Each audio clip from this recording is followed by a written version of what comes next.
Good evening, everyone, and welcome to this March 1st, 2022 meeting of the Gallatin City Council.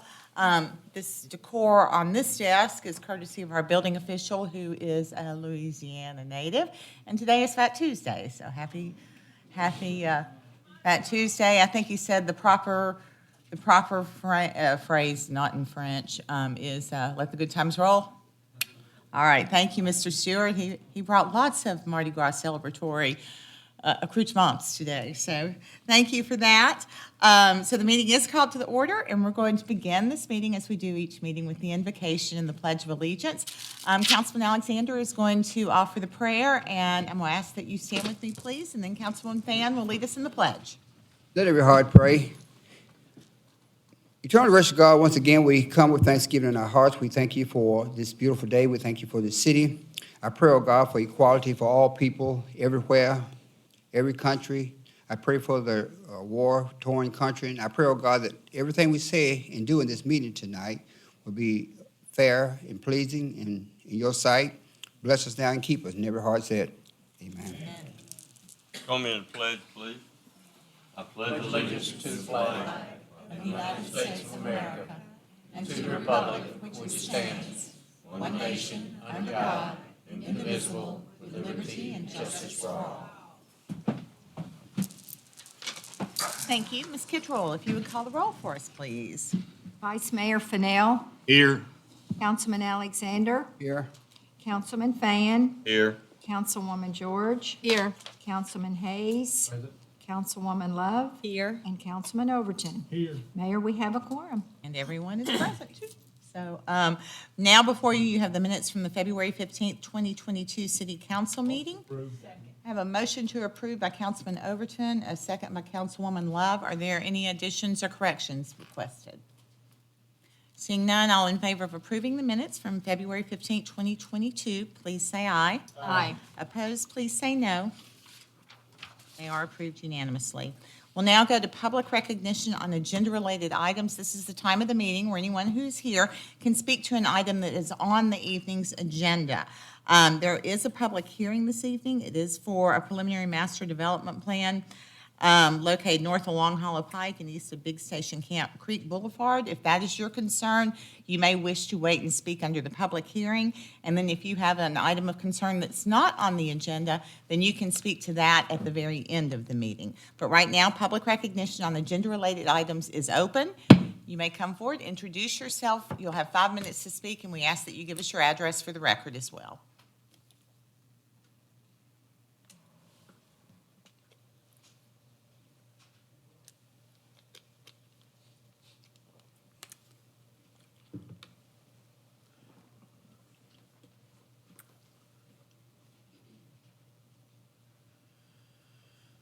My name is Joe DeBoard, and I live at 1007 Hart Street here in the wonderful city of Gallatin, Tennessee. I rise tonight in total support of the plan with regard to our water and sewer program. I want to thank Mr.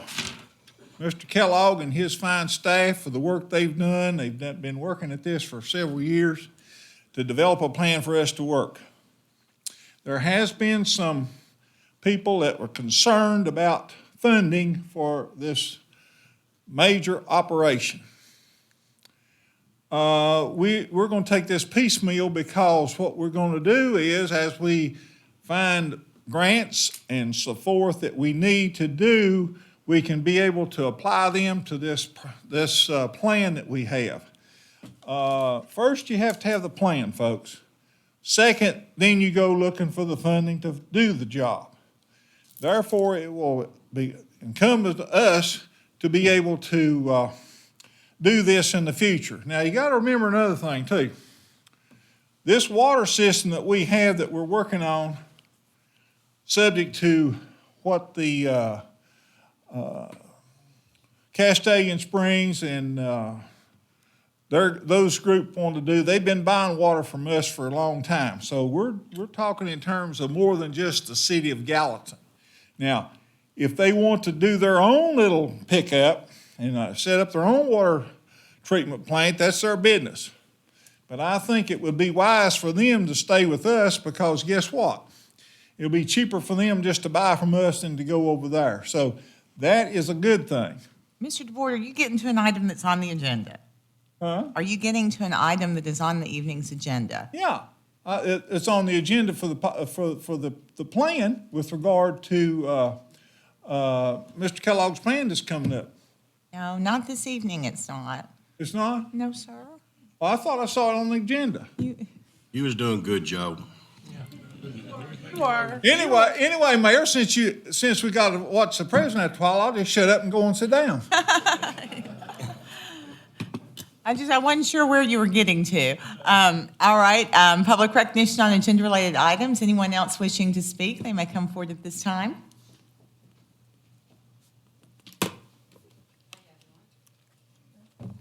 My name is Brenda Dotson. I live at 613 DeMoss. And I'm talking about the number 5, the ordinance appropriating 160 from various parks and recreation. I grew up in Clearview Heights, and the community, this ordinance appropriation is not in Clearview's best interest. Clearview Park is a recreation center, is what it says on there. It says Clearview Park and Recreation Center. A recreation center is an incredible multi-dimensional facility that can be places for recreation, health, learning, childcare, counseling, dining, socialization, and community meetings of all in a single day. Well, I asked this committee, when is the last time y'all have took a look at Clearview Park? This community has been promised and have gotten their hopes up in the last year to get nothing. Now the park is getting in this community need to give up half of their money, as I hear is happening. They're wanting $75,000 to come from Clearview Park. We have nothing over there to renovate. The park needs all new. This community cannot afford to give.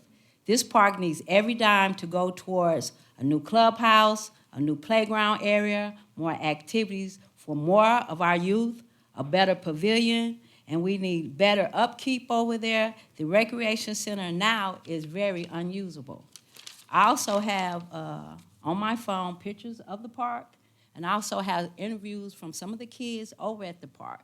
And right now, we don't even have bathrooms over there that we can use. We don't have water. We have literally nothing. So to take from somebody that has nothing, I don't think the community is in agreement. Thank you. Thank you. I will address that just in case anyone else here has the same concerns.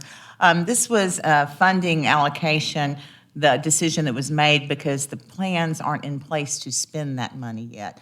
I think the plans to spend money on Clearview far exceed that $75,000, and I don't want you to think that we're taking away anything.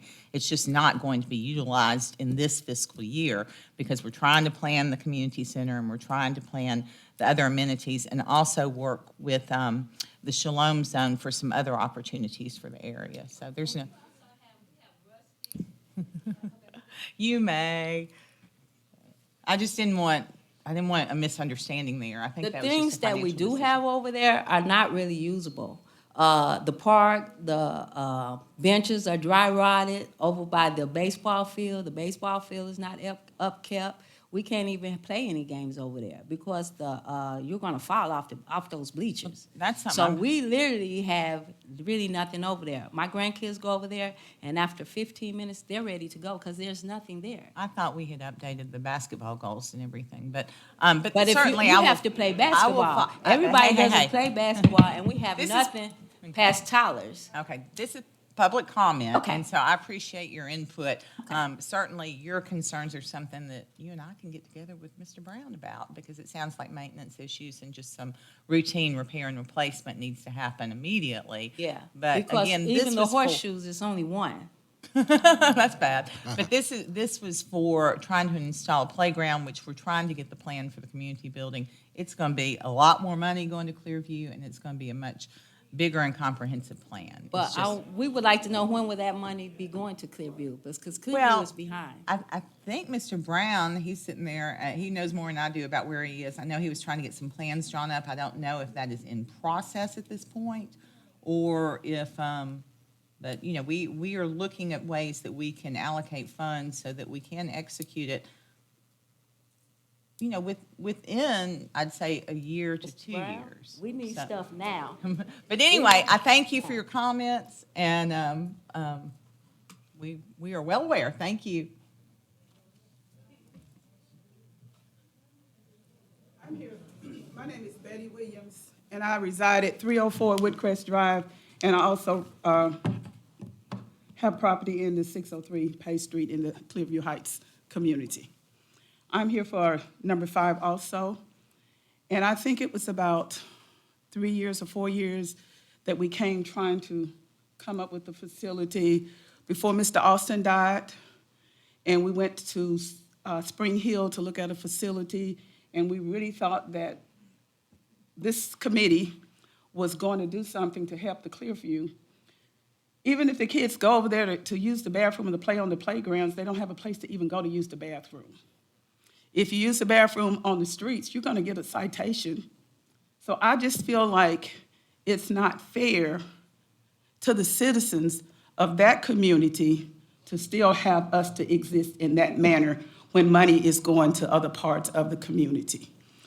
Also, I feel for much is given, much is required. We're given many taxes, and I think that there should be a requirement that the north side of town get some of that money to help facilitate the development, the healing of that community, to save our children for the future. Because I know you're going to say, well, we got the Gallatin Civic Center. The Gallatin Civic Center is basically like a country club. You go over there in the evenings, the swim team has the pool. You go over there, the kids got to pay to go in there. We need something that is going to be designed to save our kids in the community. Yes, the Shalom Zone is moving in the direction to facilitate some activities and doing some things and thinking about the renovation of the gym and some activities going on to the school. But we need both of those facilities. Anna D. Ligon, Sam Harrod, Ed Martin, George Offit, myself, we worked in that community. We saved lives. We reformed lives. And it's time for us to look back to see what can we do to save the future. And that's how I feel about it. And I am a teacher for 43 years. I'm retired. I do know if we don't put activities into the community, we're building jails. If we're going to build a jail, we need to build programs that's going to save the future. As I grow into my older age, I don't want to be afraid that I can't live in a city and not be safe because we didn't save our future. Thank you. Thank you, Ms. Williams. Hey.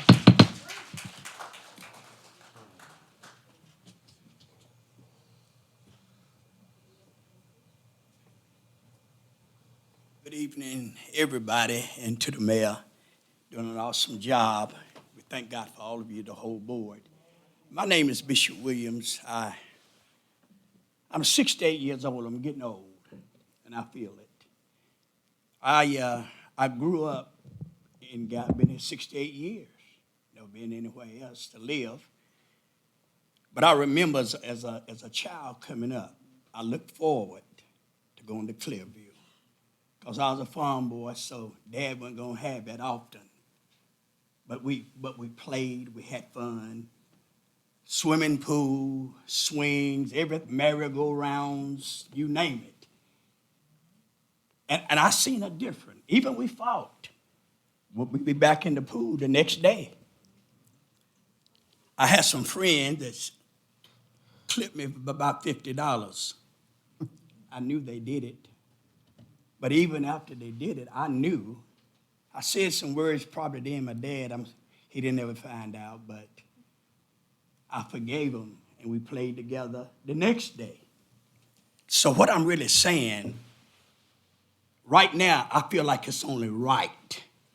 It's time. We don't ask for much. I know this is the north side, and we don't have to go into what we don't have, what we need to do. We need the time. We have plenty of time. I'm just being honest, and we know that. So we're not asking for a lot, but it needs some work. It needs a retrofit. It needs. It's going to take some money, but these are our children. I have 10. Done raise them up. Try to be good citizens, and yes, ma'am, and no, ma'am. But then when they get out of school now, they really don't have anywhere to go. If the parents is work, who gonna take them? I know we ain't gonna get off the job and take them to the park or spend time, but that's why we went. We went to the park, and the park was full. I remember just like it was yesterday. So it made a difference. I feel like it made a difference in myself. I try to be a good citizen, taxpayer. I don't ask for much. We have a church. We built a church in this community, $2 million. It's about paid for. God has been good to us. And all I ask for, let's be fair. Let's don't put this off. Let's get this done. And I don't feel like I hope I'm not talking out of the way over my head, but I know what I know. We need to do something. It's only fair. It's only fair. Thank you. Thank you, Bishop. Y'all, I'm going to ask that you hold the chatter down in the audience because I know it's back there and it's affecting how we can hear, so it must be affecting how you can hear. So let's try and keep quiet and keep our attention on the speakers. My name is Theresa Malone. I live at 512 Haddon Track. I'm a product of the park. I worked at the park for years. I was a lifeguard. I worked in the clubhouse. Since I left that park, I'm a class of 74. Out of the class of 74, I have a lot of classmates in here that I've seen at the park. The park has gone down. Instead of improving, it has no improvement. We lost our swimming pool. We lost a big clubhouse that had all kind of activities, games. We can't even have a softball team to represent our area because I know we have the other park, but we would like something with our name, Clearview. I know this is, you heard these stories before, but I'm here to tell you that when I was growing up, it was a place that I could walk to because I lived in that neighborhood. Miss Ligon was my mentor over there. Mr. Office was my mentor over there. I worked under both of them. And kids had something to do. They had people to look up to guide them. Mr. Office was the one that told me that I needed to go to college. I went to college because of Mr. Office and Miss Ligon because they were my mentor from Clearview Park. So in saying that, I have seen no improvement. I've seen the park go down. I walk over there every day around the park and back to my neighborhood. And it breaks my heart to see how that park has went down. But in saying that, it's time. Time moves on. We shouldn't move back. We should move forward. So that's what I have to say. Thank you.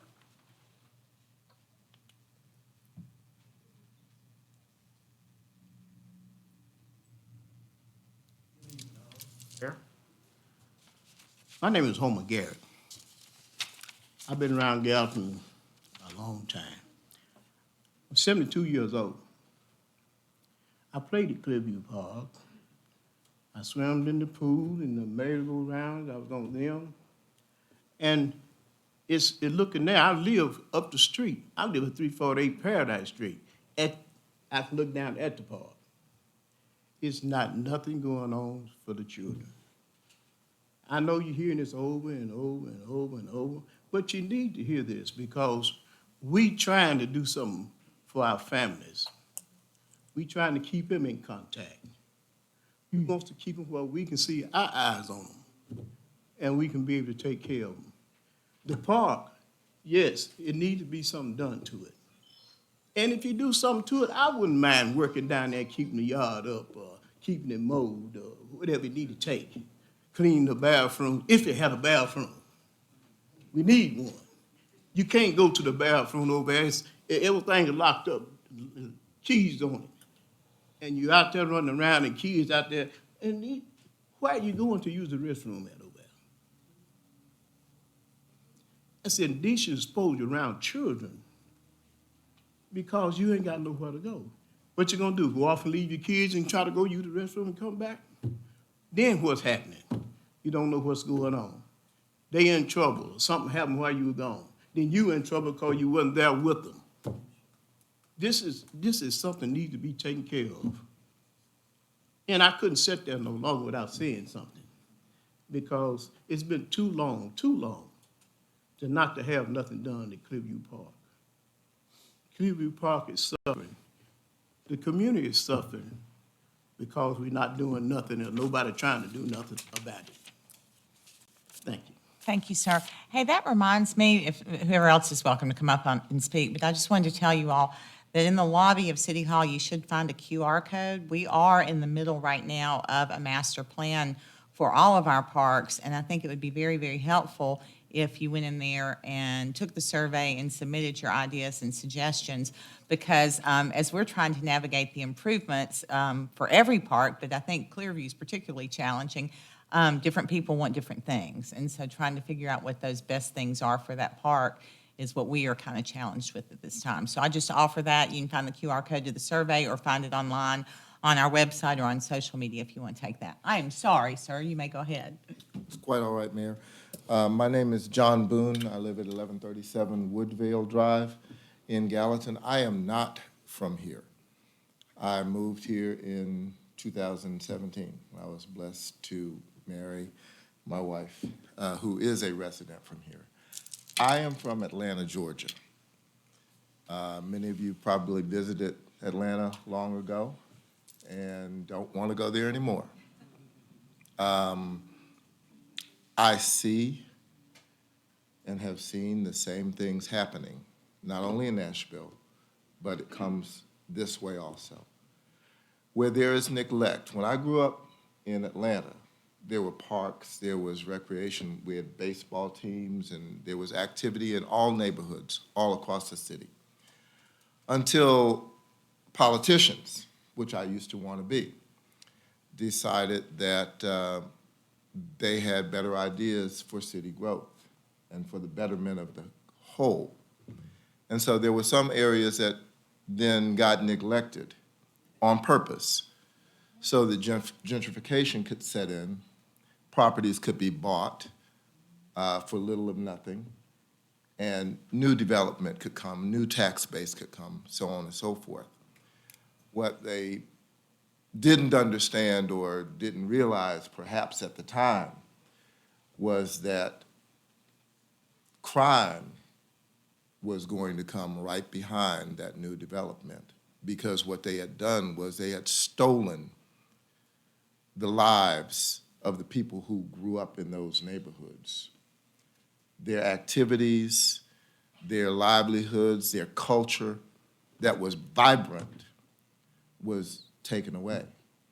So I'm just coming to say, as an admonishment, where you don't have money maybe for the building, for the complete building and what you want to do or what you say you want to do in Clearview Park, there is money there for programs. There is money there to take and invest. As you said, more money is coming, praise God. But right now, you can take that money and invest that money into program development. Put some people in repairs, restrooms, have some people over there to start a tutorial program, have some people over there to start a baseball team or whatever for that community.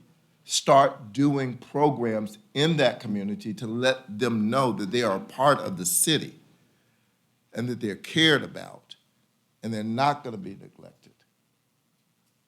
Start that now and then wait for the funds as for more grants or whatever to do the actual construction and the things that you're looking to do to develop. I'm looking forward. I'm looking forward to Gallatin growing. When I grew up, not as much as Atlanta, but when I grew up in Atlanta, The population sign on Peach Street across from Piedmont Hospital said 869,000. Right now, I think it's over 7 million. Here in Gallatin, I think you've got about 45,000. That number is going to increase. And a good amount of that number is going to be people who are just like the people who are in the Clearview and the North Side neighborhood. You need to have programs for them, for the ones that are there now and for the ones that are coming. That's all I have. Thank you, sir.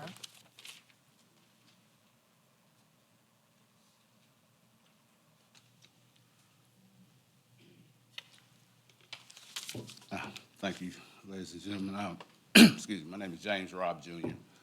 I work at the Gallatin Shalom Zone. And first of all, we need to look at ourselves because we're in this position because we neglected from doing something at that park because there's money around and it don't take much to make a softball league or basketball league or whatnot. I work at the Shalom Zone, and I've got a kickball league that we're going to do at that park. It's adult co-ed, 18 and older kickball league. I'm dealing with YAP and NIC, NCI, a couple of those companies and some other people. So we're trying to do that this year. And Mike McDonald that works at the Gallatin City, he said he would give me the bases and the chalk and everything I needed to do that. So we're trying to do that. We're also trying to start a soccer league.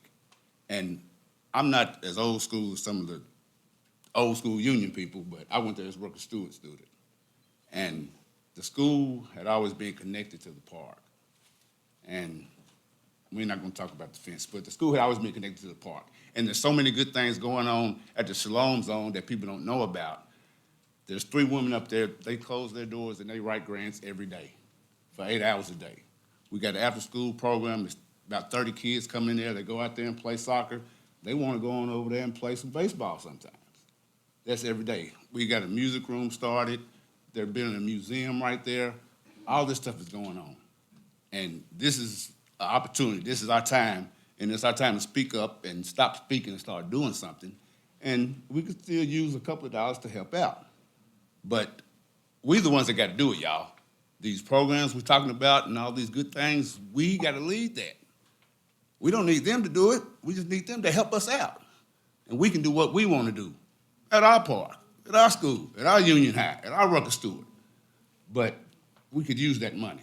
And I work up there from 9 to 5 every day, and it's getting excited. Fairway Golf Club has came up there. They've had a meeting. Brenda Dotson, she's come up there. We've done haircuts, gave away shoes. The momentum is rolling right now. This is the time, and it's God leading it. I don't want to preach. I just want to thank God, but I'll let Mr. Alexander do that. But it's a lot of good things going on right there. And don't let the devil get in there and throw your mind off and say, they don't need it. We could use it. I think we're all supportive, sir. Thank you. Thank you for letting How me many talk. haircuts you give over there? What we do? We did 100, didn't we? We did over That's 100 right. and hairdos. And we appreciate you. And we had the lady, Appreciate she you. was doing the hair. We gave away over 500 pairs of shoes, Last time I was over, y'all was cutting that hair, and I appreciate you. over 200 hot dogs. So, yeah, help us out.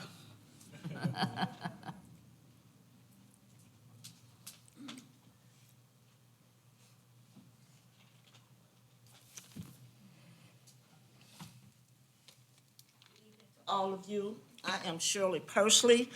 I live at 1278 Woods Ferry Road here in Gallatin, and I'm sure all of you remember me standing up here about 7 or 8 months ago.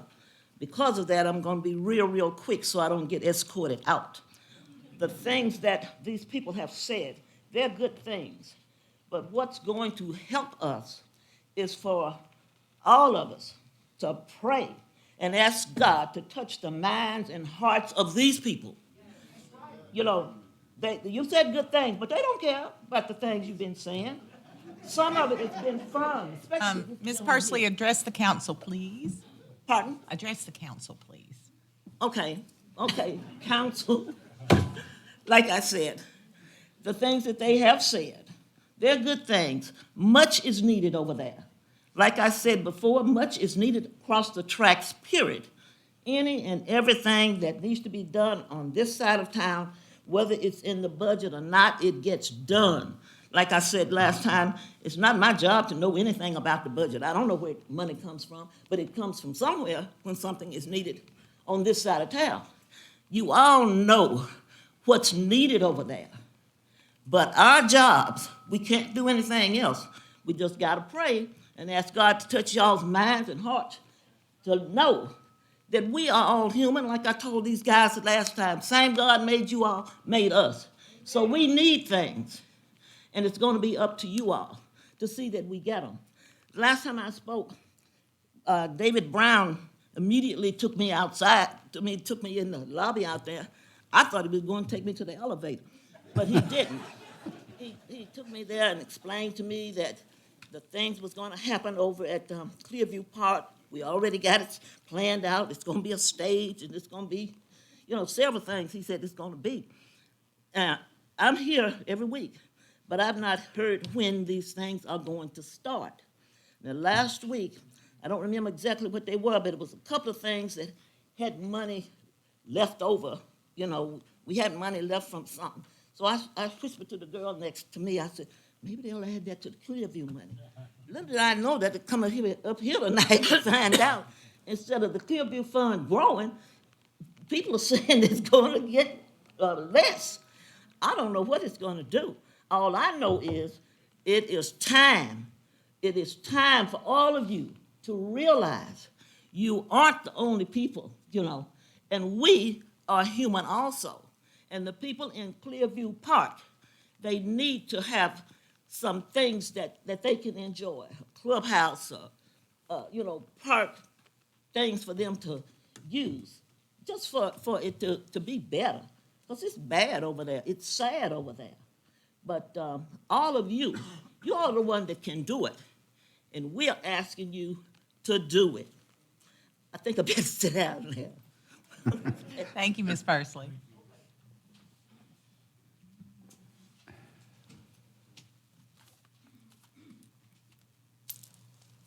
Good evening, Council. I'm Michelle Juvance, and I live at 1335 Long Hollow Pike. And I'm also going to say something about number 5, agenda item number 5, because this is about priorities. And I am also here every week, like Ms. Pursley. And I watch you find money for what you want, like getting rid of the little green men and putting in fancy crosswalks, $138,000. And that's a priority to you above Clearview Park, apparently. And I also was driving down Browns Lane yesterday, where several of you live. Some neighborhoods are more equal than others. There's an extra sidewalk over there down the middle of that road. But there's some parts of town that don't have sidewalks in front of the schools, and that's not okay. So you all need to get your priorities straight.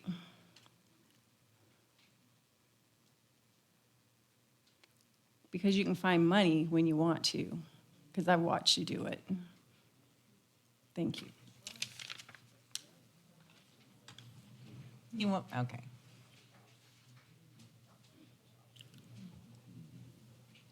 My name is Christy Branham. I live at 215 South Pardue Avenue, Apartment C. We had a meeting at Clearview Park. I don't remember when it was, about a couple of years ago. And John D. was there. And he said we had a $2 million grant, maybe? Is that what you said? I'm gonna apply for one. Gonna apply for one. And we were gonna build a big old community center. And I'm like, that was gonna cost $5 million. And I'm like, if we can't get a couple of $100,000, how are we gonna get $5 million, And 2 years later, we still have nothing. It just boggles my mind how we had that meeting and you had those people convinced that all of that was gonna happen. And nothing happened, nothing. I can't even find the words because I'm like frustrated. It has to get better.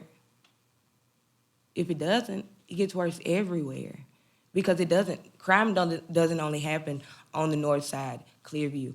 It happens everywhere because when people get tired of being there, they're gonna go somewhere else. They don't wanna live there anymore, so we're moving to other neighborhoods. And we're not the only people causing trouble. Our children want an opportunity to walk to the park and enjoy themselves. But it's not, you cannot enjoy yourself at that park.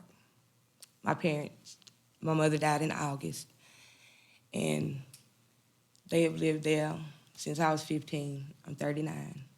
Nothing has changed. If anything, you got a track around there. That was it. But I just wondered what happened to the $2 million grant. Did we apply for it, or what happened? You know, because they were convinced that was going to happen and some changes were going to be made, and nothing ever happened. And it's disappointing. You know, I just wanted to say that I'm here because they said that they were taking money away, and that's not okay. It's not okay to be split with another park that already had upgrades when this park hasn't had any, none. And that's what I wanted to say. Thank you. Just for your information, we did apply for the grant. We were unsuccessful. And I just want to reiterate that I think this council has all indicated their support for a community center. Maybe not a $5 million one, but certainly a community center. Reasonable when it was said, but he had them convinced. And I'm like. So we applied for a grant. We were unsuccessful, but, you know, since that time, other things have changed with Recovery Act funds and the like. So, I mean, it's something that I think we are all supportive of. It's just, it doesn't Hopefully happen we as can make quick it as, happen. nothing happens in government as quickly as we would like it to, certainly. Certain things do, but not everything. I understand. But again, there is a lot of disconnects about the different things that different people want. And, you know, and us sitting up here trying to design a park, that's why we need a lot of public engagement. And that's, again, what I would And that's what I suggest. told John D. He was talking about the school and, you know, how he didn't want the school. And I'm like, but you didn't knock on anybody's door because my parents have 2 houses over there.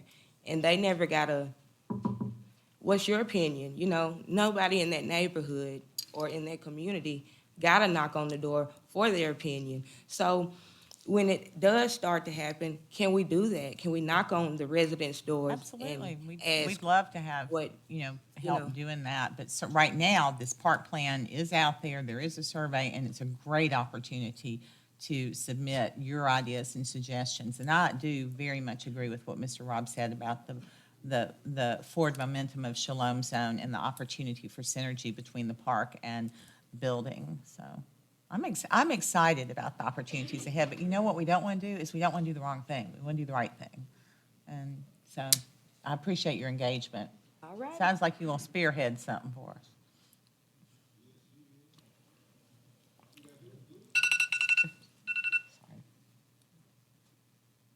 Hello, Mayor, councilmen, and to Gallatin. I thank the Lord for still being here. Matter of fact, I went to school with some of y'all. My name is Robert Keith Brinkley, 129 Berry Avenue, Gallatin, Tennessee. I've been around here and, you know, I've seen mistreatment on both sides of the fence, if I may say. Even at our jailhouse, we have problems there, not only at Clearview, but when our kids and people go to jail, they get mistreated. They got gang members up there. They let them do whatever they want to do. But when it's on the other side, you get thrown in the hole. And that's the way I feel about Clearview Park. Seems like it's been thrown in the hole. Let's talk here for a minute. A restroom, a toilet. For you to use, you got to come and beg somebody to put a toilet or fix a toilet. That's bad. When you can go to every other park in Gallatin Every last one of them got a toilet working. Huh? But Clearview can't get a toilet fixed. Something is sick about this situation. But I got one thing to say. I don't put this against nobody up here. What I put it against is the people that voting for these people. You got to make a change, and the only way you're going to make a change is to have a voice and to speak out and do something about it and get up off your rear ends. Amen? We got to be about our Father's business. Our Father's business is love. We got to love one another like we never loved one another before. Romans 16 and 17, it talk about discord. Well, when you start not fixing a toilet, you are putting discord and hatred in our kids because y'all got what you need at your place, but we can't have what we need over here. That's a problem. I didn't come here to sow discord. I come here to talk about love. And when you talk about love, you need to show some love. That's not love when you can't get a toilet. We're not talking about the rest of. Last thing I remember you doing something at Clearview Park is when Mr. Ben died. And you put that track around now. But I done got too old to even think about going around the track myself. If we ain't that old. Man, I tell you, sometimes I feel like it. You know, I used to have good eyesight, good hearing. Only thing I got now, blood is still running warm in my vein and tell somebody about the goodness of what Jesus is doing and what we need to do about the people that ain't doing. And what can we do about them people that ain't doing? Get them out of the office. Y'all pray for me. Thank you.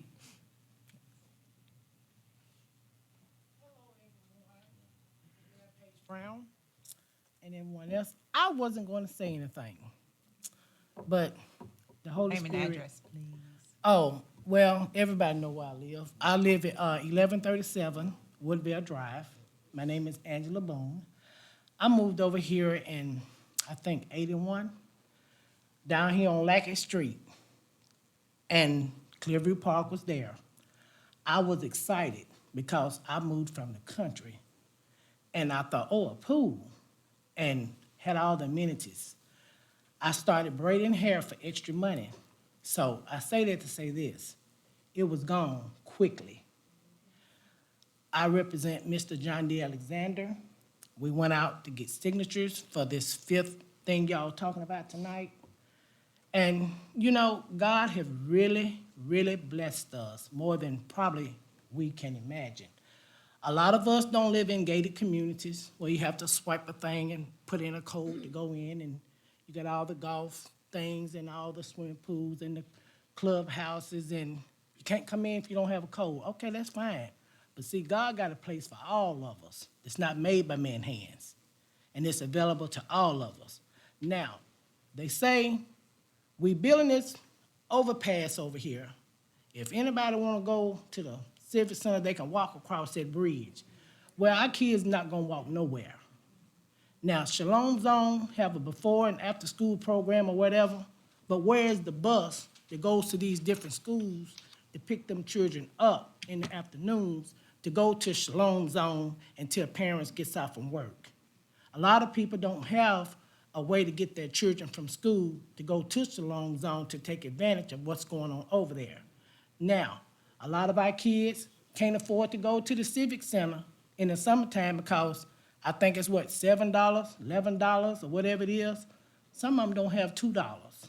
But if they had the Clearview, when they get out from buses, they can go right over there. They can swim, they can play on the merry-go-rounds. I remember all of that. And so, y'all say you got money coming. May I ask, where is it coming from? Act funds. Okay, so you said you Federal had. government. Okay, you said you had a grant and it got shot down. Now, we applied for a grant and were So unsuccessful. why didn't it get approved?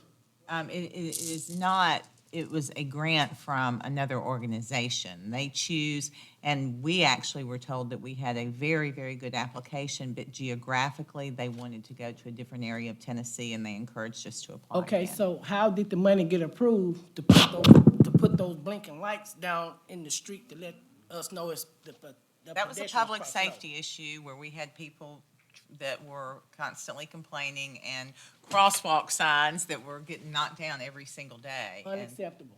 well, I Unacceptable. don't think it's unacceptable when we're trying to keep people from getting run over, but I appreciate that. Well, you know what, if people can't stop and look both ways and cross the street when there ain't no cars coming, then that's another thing. But y'all, I think some of y'all think it's funny, you know, because I know I've been reading a lot of body language in here, and people's tired, they wishing we sit down, they wishing we go home, they tired of listening to this, but guess what? We tired of being sick and tired.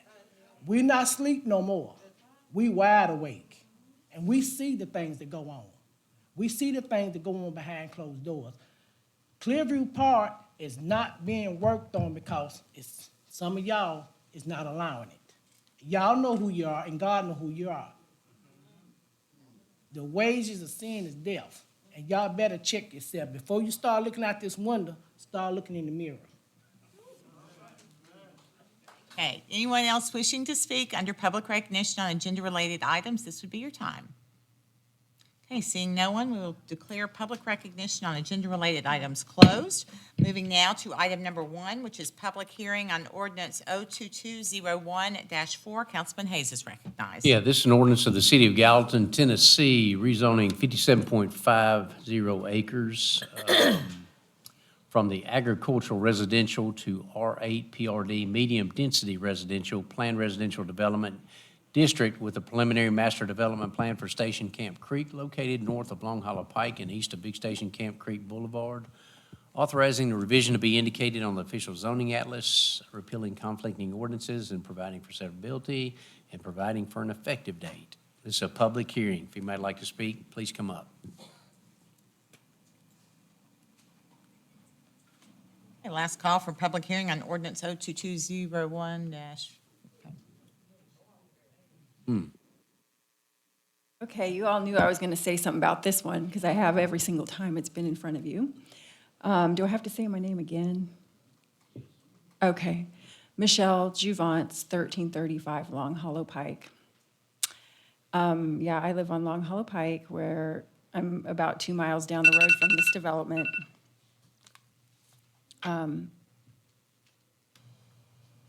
My power was out for a little over 40 minutes this morning, my electricity. Apparently there was some kind of incident, crash or something at the corner of Big Station Camp and Long Hollow Pike that might have took out a power pole.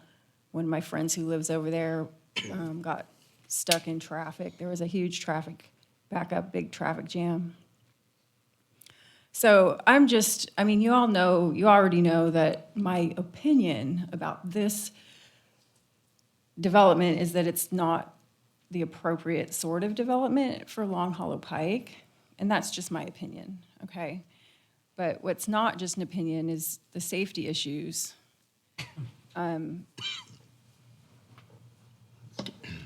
drive down Long Hollow Pike past Big Station Camp all the time because my mom and dad live on the Hendersonville side and I live on the Gallatin side. So I drive down that road, and then when I come back home, that's an inadequate intersection right there where they're putting in that Publix shopping center, and they're going to be a gas station there, and there's 100 townhouses being built right there. And now there's another 150 houses that's asking to be approved tonight to be put right there next to Carrollton, and Carrollton's massive.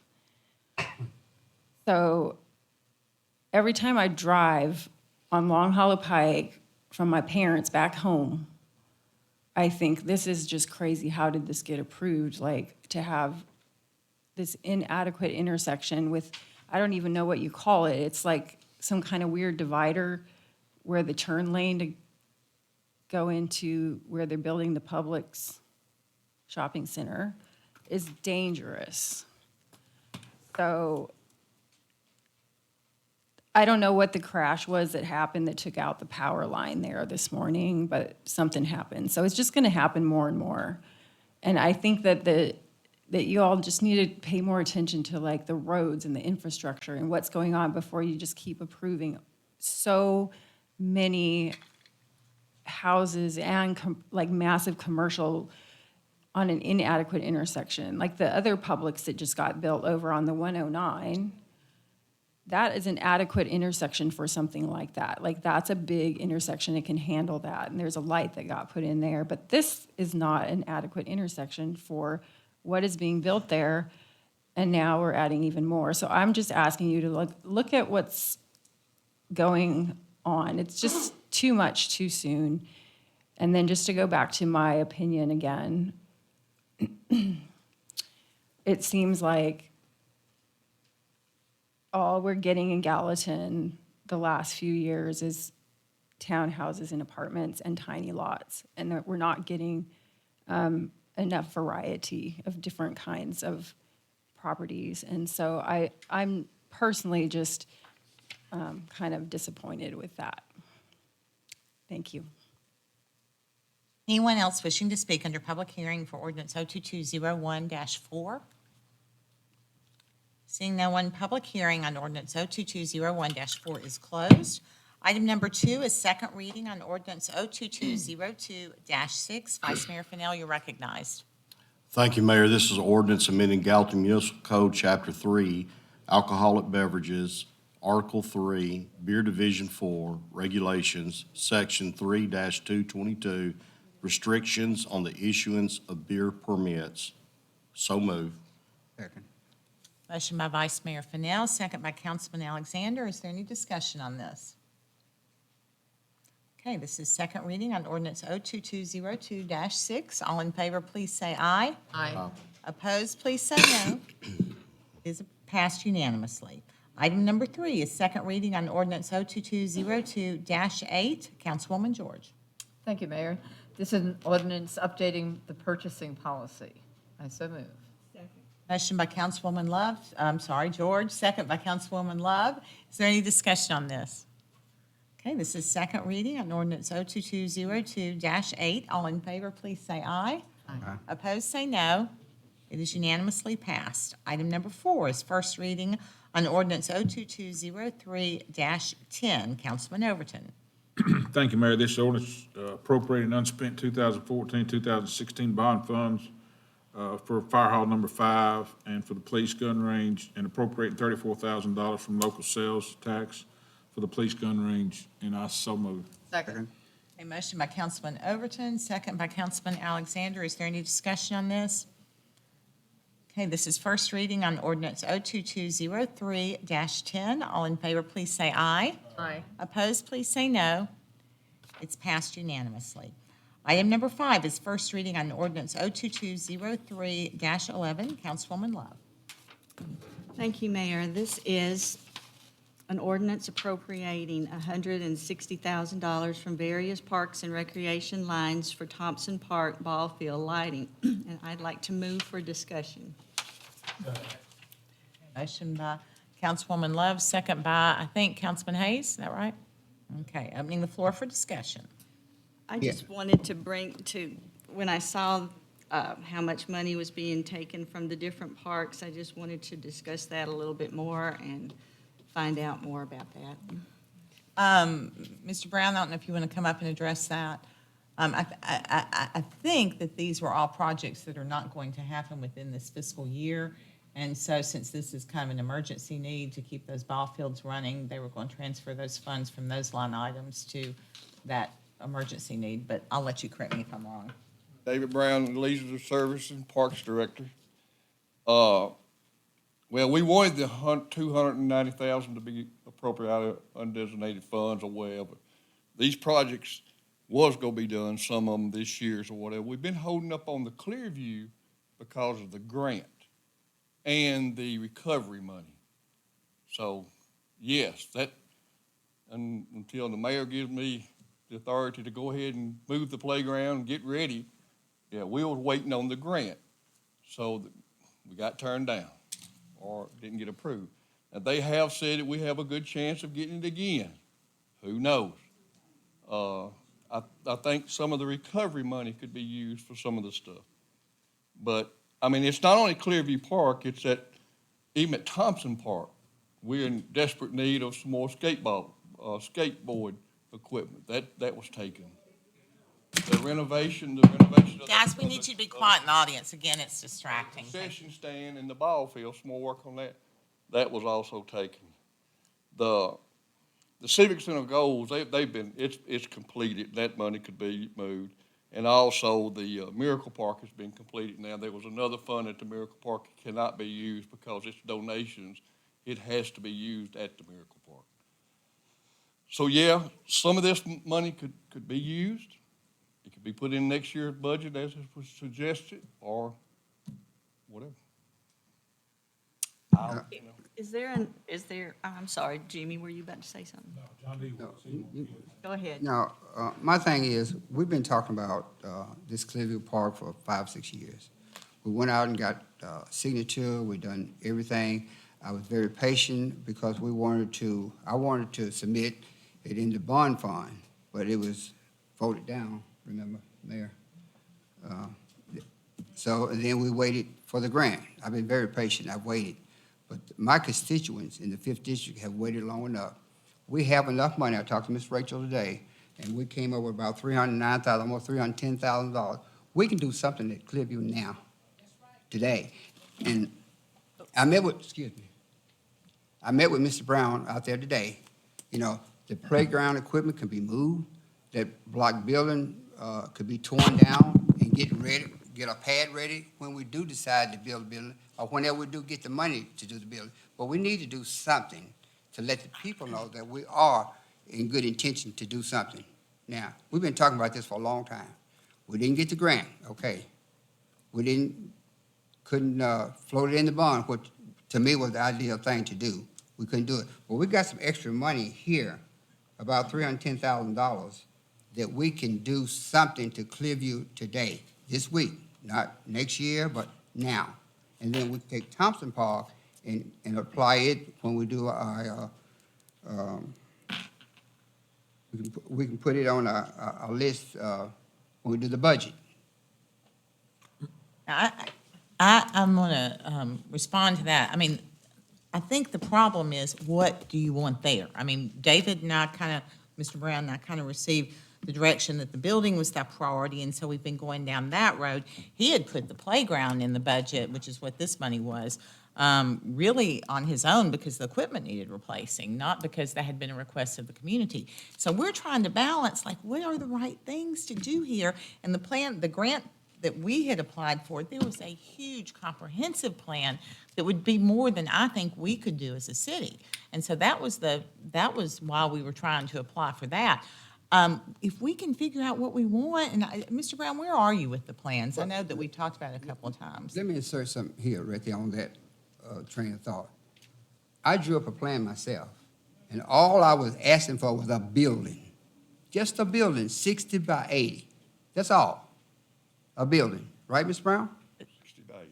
Okay, so why do we have to have so many studies and different things just to build a building? That's all they've been asking for the last 5-6 years, a building, a clubhouse. We do not have to, but do you understand, we were going down that road.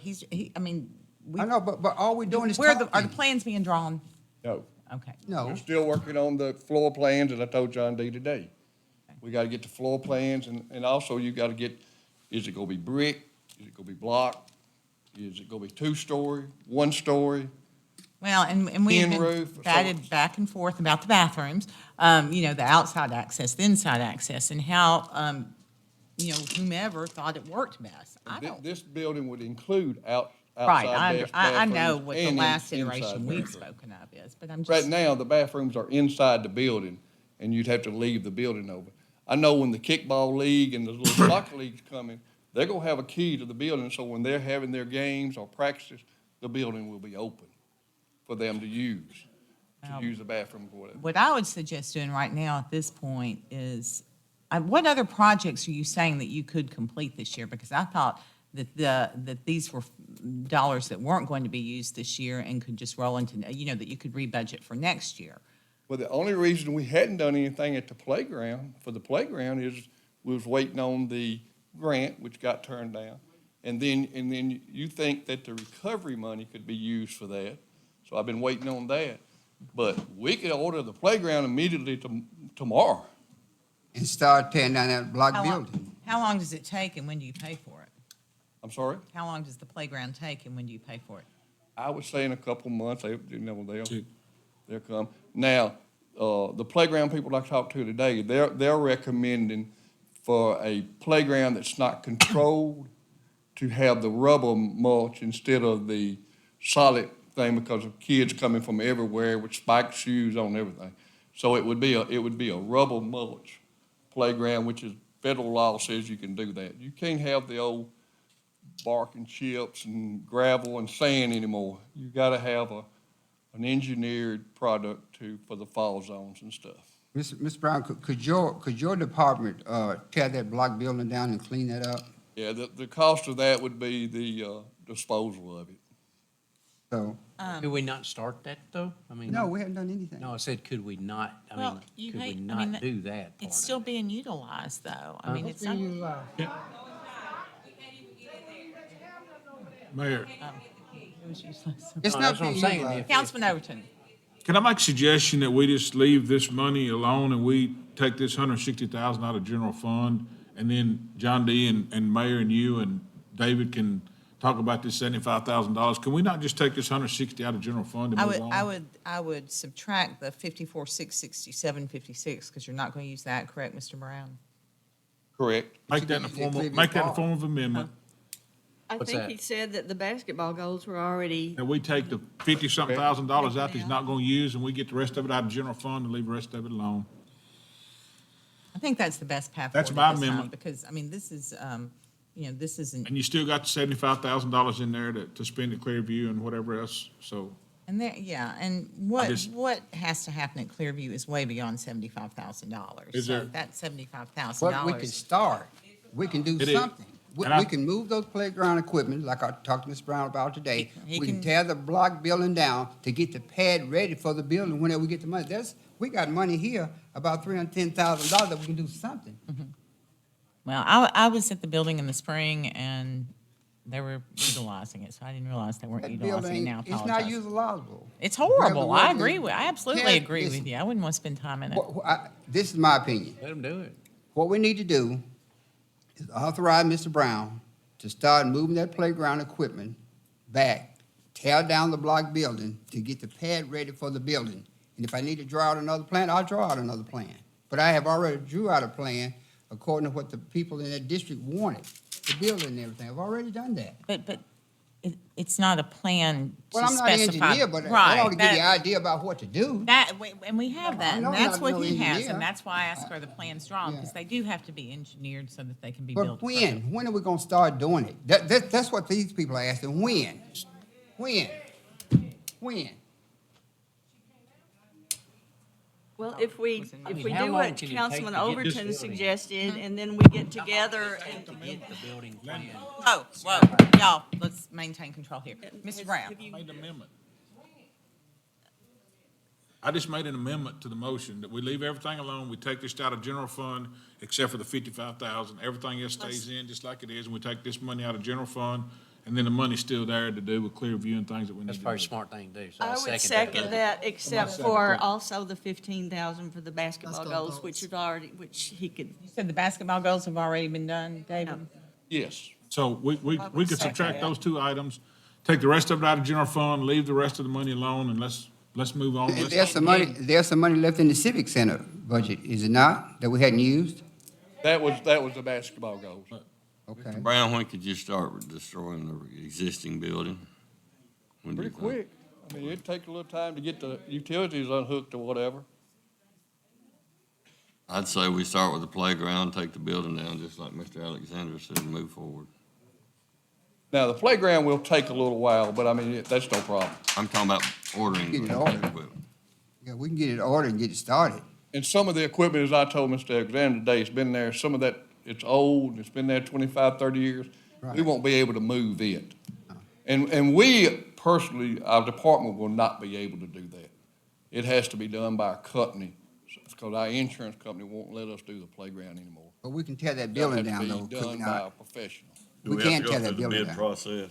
We can tear the building down pretty quick. I just, now there'll be 90, y'all keep saying 75, it'll really be 90, because I did ask for 15,000 to be kept out for the plans of the building. So it'll be 90,000 left at Clearview. David. To do the, I'm gonna do leave the it all in playground, there. tear the building down, and the plans. David, I asked you about a month ago about tearing the fence down between Shalom Zone and the playground. Can we tear that down too? I think that's a that's a Shalom Shalom Zone. Zone. Approved, fence. yes, Have to be approved from. by Shalom Zone board. I think they're working on that. Yeah, that's theirs, not Hasn't been ours. approved. And I told them that we couldn't use the galvanized fence, and that, once you take it down, it just rolls. But I knew somebody that probably would take it down to get it out of their way. Yeah, Oh. and we had talked about that too, the field that's between the parking lot now and our property, of getting that ready for an activity of soccer, football, whatever, if they would agree to let us have that field. Of course, we're also looking at, was wanting a partnership with them with the gym, because it has a stage, and a lot of that stuff could be used for the community too, and so that could be a big value to us. Paige, can you touch off on any of the things that are trying to happen at the Shalom Zone right now? I'm not on the board, and I don't, I Mr. will Rob tell you, did. there's a so, change. Yeah. I will tell you Oh, I there's know a there change. is. I've heard it. Okay. Like I said, I'm very excited about the forward momentum, and I think wish there's the going to be some good community would- opportunities for cooperation between the two. So- So the number that you're proposing, I just did the math, and Now, understanding the other $160,000 that was taken from Thompson Park out of the budget included, there will be no skate park equipment for this year. And there'll be not much more innovation on those concessions or whatever, where they're gonna start those leagues over there. But the lights are very, very important.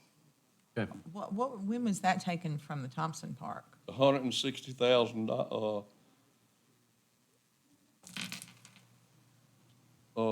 the lights are 290. This right here, I think totals up to 160. Because So you the already have the 130 Thompson Park. Is okay. already in a Thompson Park improvement. So that's 90, Ms. Nichols, I can't see her, but I bet she did the math here. Is that 90,000, 9244? Huh? Remaining, okay. So that takes 90,000, 9244 from the general fund, using those funds from the Miracle Park and the Civic Center basketball goals, and leaving the other untouched. That's right. That's So my we got- amendment. We got a first and a second. Motion is second. I'm ready to vote on the amendment. Okay, all in favor, please say aye. Opposed, please say no. Back to the original motion, which is the first reading on ordinance 02203-11. And Mayor, just a clarification for the audience, we're leaving all the money in place that's in there for the Shalom, for the Clearview Park. So it's all in place. Are we also echoing that Mr. Brown can get started on Clearview Park as far as tearing the building down and contacting someone about the new equipment when we move it? So we do all the much. We can start that and get the platform ready for the building. Stay on him. I know. Yes, I would like a vote on that, on tearing the building down, because that's a pretty important Need thing. to put it on, I think we'll have to put it on No, let's committee. put I on the think you can work talk about session tonight. next week. Work session. Well, we have to take Am I bids right? on tearing Am the I right, building Susan? down if No. that's something we can't do. Yeah, I don't really know why we're voting on that, if that's in his budget. We don't typically have to bring everything, Right. Tearing down the building is not in the budget. but I thought you were gonna use this money. Well, That's what it was being we are, but utilized but for. I hate to go down there and tear a building down, and then the council say, why'd you tear that building down? Like, we've got a playground at Triple Creek that we gotta take down. I'd like for the council to at least say, that's okay to do. Okay, well then put it on next Let's week's put that work on session. committee meeting next week. All right, so back to the original motion. Anything further? Okay, first reading on ordinance 02203-11. All in favor, please say aye. Aye. Opposed, please say no. It passes unanimously. Item number 6 is resolution R2203-26. Councilman Hayes. Yeah, this resolution supporting a conceptual site plan for Nat Caldwell Park. Motion to approve. Second. Motion by Councilman Hayes, second by Councilman Fan. Is there any discussion on this? Seeing none, this is resolution R2203-26. All in favor, say aye. Aye. Opposed, say no. It does pass unanimously. That concludes the regular agenda. It brings us now to other business. I'd ask if any member of this council has any other business to bring forward. Yes, I'd just like to thank all of my constituents who came up tonight and expressed your feeling about this Clearview Park. But I have been trying and trying for years to get something done over there. So your voice is very important, very important. Thank you so much for coming up here, and we got to stay on it because we've been talking about it a long time. So thank you all so much. Thank you. Mayor, I got one thing. Yes, sir. Can you give us an update where we are on the pay study? I know when we tried to do it last year, I thought we was going to get it back in maybe February or March. No, it's supposed to come back to us in March, and Are we still on target for that? Yeah, Ms. Flood touched base with them last week, or within the last couple of days. Okay. And it wasn't as complete as she thought it should be for us to begin looking at it. Okay. I think, my goal is to have it where we can actually get it into the New Year's budget. But, we've got a lot of work to do before we get there, even after they bring us back our results. But, yeah, they're supposed to have that information to us this month. Anyone else with other business? Okay, seeing no one. Thank you to Chuck Stewart for bringing us their Mardi Gras. Absolutely, Mr. That was Stewart. nice. Happy Fat Tuesday. Okay, so from other business, we will move to public recognition on non-agenda related items. This is the time of the meeting, like the time at the beginning of the meeting, where you can speak to items that aren't on this evening's agenda. So you can speak to something that was not on the agenda if you so desire. Again, we ask you to introduce yourself, give us your address, and you'll have 5 minutes to speak. Okay. Madam Mayor, council members, my name is Jim Moynihan. I live in Patterson Farms subdivision at 1045 Westgate.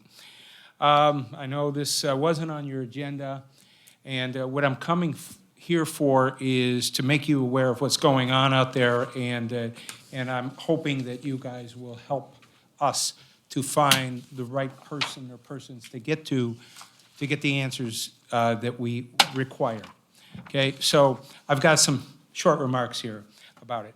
We're upset about the building of these 2 unnecessary drive-through restaurants with Westgate Drive addresses. They're not State Highway 109, they have a city street address. So that is of concern to me, and it's a residential neighborhood. They're building these 2 businesses right next to houses. And there's some eye-opening issues that I think we all need to take seriously. Before I speak, let me say one other thing here about this. I don't have anything against those businesses. I'm only concerned about the choice of the location, the issuance of the permits given, and the current land use and the behind-the-scenes agreements that led to this situation. We literally heard about things after it was too late to really get out in front of it. So here's the things I have to say. The property was originally owned by Goodall as part of the Patterson Farms development. They quietly sold or leased it for commercial use. And they could, it was zoned that way where it could be residential or commercial. But it's unclear now who owns the land because, it may have been leased, in which case they're tenants and Goodall owns the land, or if it was sold, somebody else does. None of us knew what was happening. Consequently, we were denied the opportunity to voice our opinions and concerns before they got as far as they got. They've been putting down the foundations now. There should have been an advertised public hearing of some kind for interested and or affected parties to comment. A widely held practice everywhere I've ever been is to erect a visible sign, notice on the parcel announcing the intent and how to comment. It's been very difficult to find the information if you haven't been born and raised here. There even could have been letters sent out just to the residents here delivered to their homes and announcing the project and how to learn more about it and voice any concerns. But there was nothing to alert us about the sweetheart deal that was going on. So the businesses, the new businesses, will have those Westgate addresses, as I said. And as it stands now, the real problem here, again, is not those businesses. It's the planning that went into this. All the traffic will enter and leave via our residential street right in front of houses. If you want to know what this will look like for us, and you know how big or how little those streets are, take a look at the lines at a Chick-fil-A or the new Dutch Brothers Coffee out by the Lowe's, or many other similar types of places where people drive through, even maybe at a Whataburger. But the cars will be lined up on the property and on our residential streets. This will create major traffic issues, but more importantly, it presents a dangerous situation for the Patterson Farm residents. And that's where this concern comes from my heart, especially for our children. I don't have any there, thank God. Mine are grown and living somewhere else, and grandchildren. But there are a lot of kids in the neighborhood, and they are prone to run out into the street. And you know, right now it's a typical residential street, and it won't be with all that traffic. And so, you know, I'm worried about them. They play in front of their homes, as children do, and there's certainly a very serious concern for their safety. And we all need to take this to heart. Now, the patrons of these two businesses will come primarily from 109. They're driving through, and not necessarily our residents. Who are those patrons, right? They're not from the neighborhood. But here's the idea of what I think we can expect. Not only can we have major traffic issues, we will see litter from the drive-through patrons on our streets. Heck, when I go to the Kroger, I was seeing those masks we've been wearing for the last 2 years, you know, all over the parking lots. So why are they going to stop at a burger restaurant? But they'll be on the streets, they'll be on the sidewalks, they may be on the lawns. We can expect the probability of rodents, which are attracted to the dumpsters filled with the food scraps. We can count on the increased possibility of these rodents coming in contact with the children playing on the street right in front of us. And also, you know, if there's nothing in the dumpster, they may venture down the street and get into the houses, these little guys. But, you know, and also I forgot to mention the possibility of when you have these restaurants and they have drive-thrus and they're late night hours and stuff. I'm sorry, your time is up, so It if you can is. wrap up, please. Okay, well, all right. Finally, you know, these two establishments will definitely affect property values. The only thing I need to say here is that I have a solution that will make this more amenable to the community and still help them to get this done. The community needs some help to get to the right people, and all we need to do is take that egress off of Westgate and put it on to Clear Lake Meadow Drive. And so, Thank you, sir. And finally, last thing, you know, I think sometimes the blinding light of profits obscures the people from considering the humanity that they fail to recognize behind it. So I'm hoping that we can see past that blinding light. And thank you very much. All right? Appreciate it. Now, please, no applause. Thank you. Hello, my name is Rochelle Turner, and I too live in the Patterson Farm community. I live at 1088 Westgate Drive. And even more so than the rodents or the property value, my concern would be safety. All of the people driving through, creating that traffic, for those houses that live right across the way, how are they going to pull out of their driveways? If a car parks on one of our streets, it is already so narrow that you can't see around it, and you have to drive into oncoming traffic to get around that parked car. And then not only to mention the parked cars or the traffic flow that the drive-thrus will cause, but what about that fire station? The entrance and exit for that fire station will likely be blocked because of these people coming in. And he made a good point that we can put that entrance on the Clear Lake street, but that will also further hinder the fire station being able to enter and exit from their firehouse. My suggestion would be to add it to the 109 similar to the Dollar General right down the way. I understand that the engineers have currently stated, sorry, I'm nervous.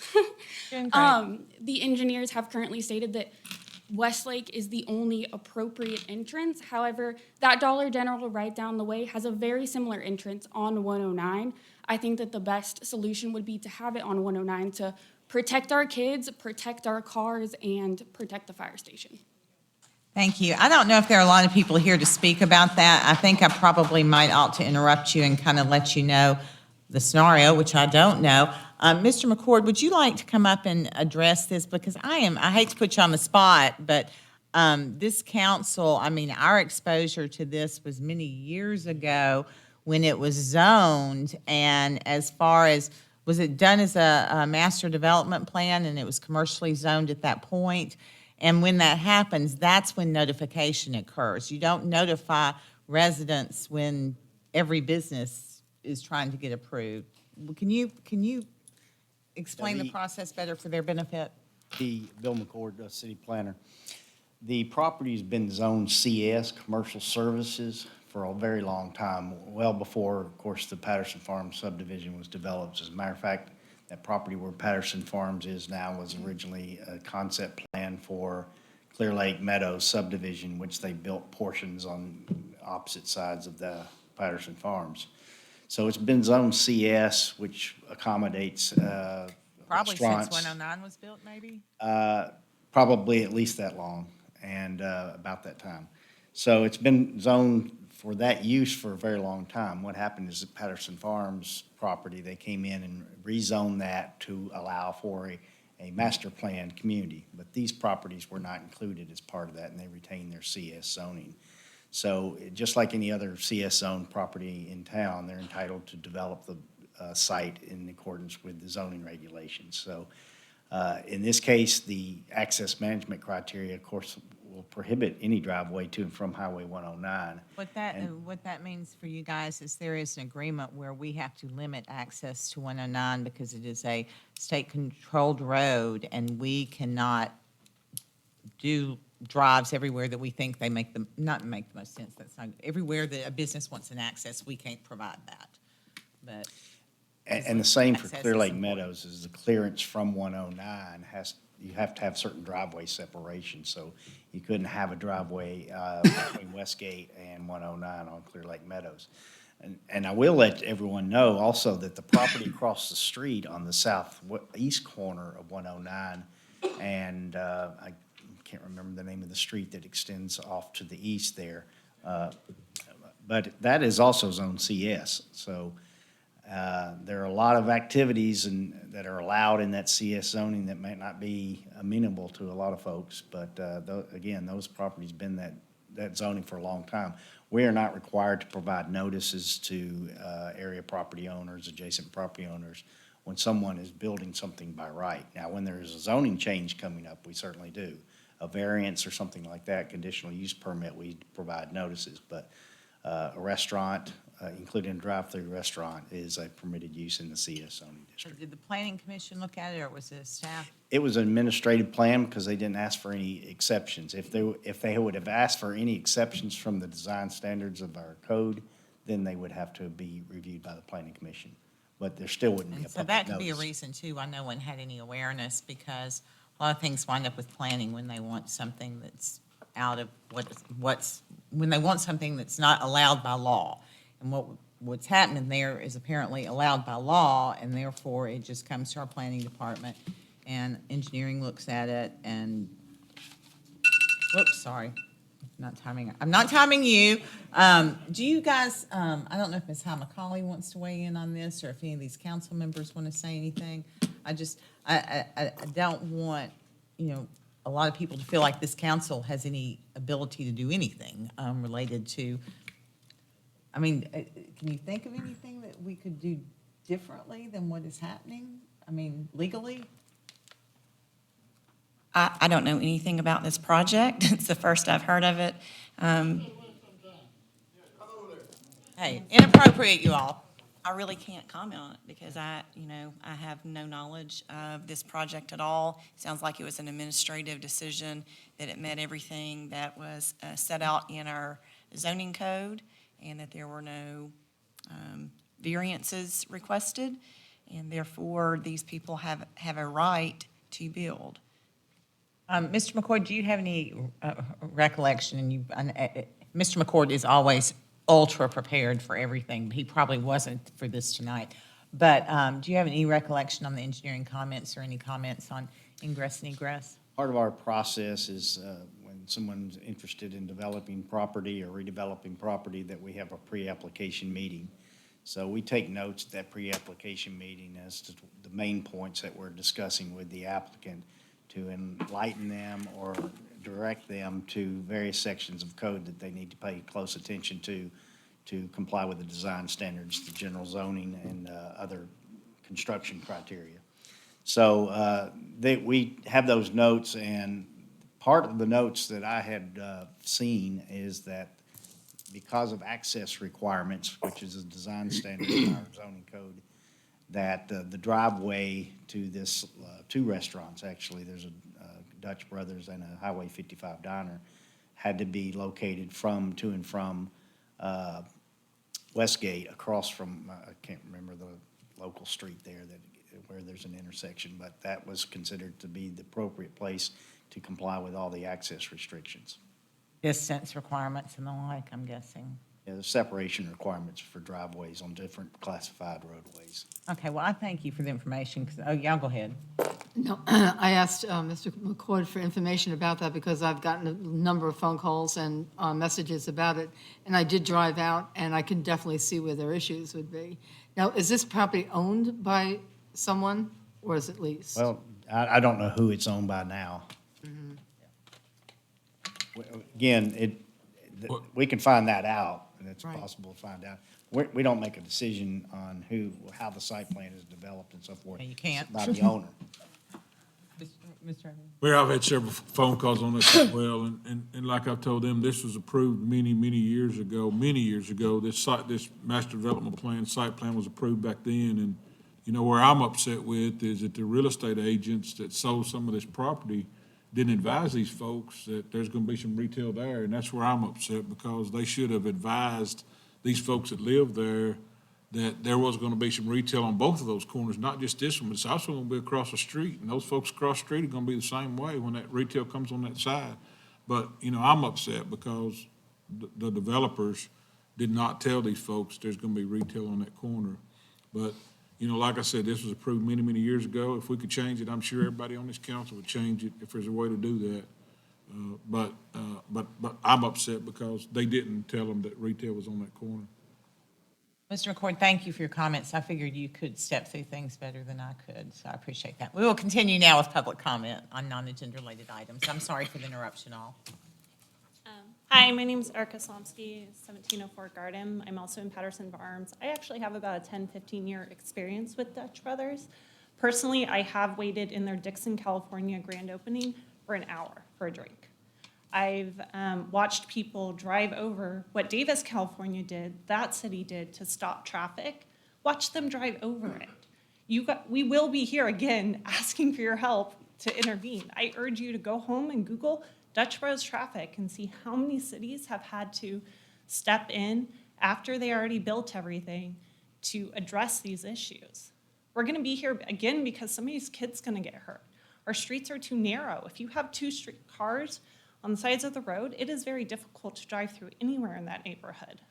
Like, I found out the week after I moved in that those were commercial lots. My good old definitely told me about the Publix and, oh, big shopping center. They didn't bother to tell us that, oh, that thing right there, that's also a retail center. We weren't told. So many people said they wouldn't have bought in. I'm actually almost a half a mile away and I wouldn't have bought into this.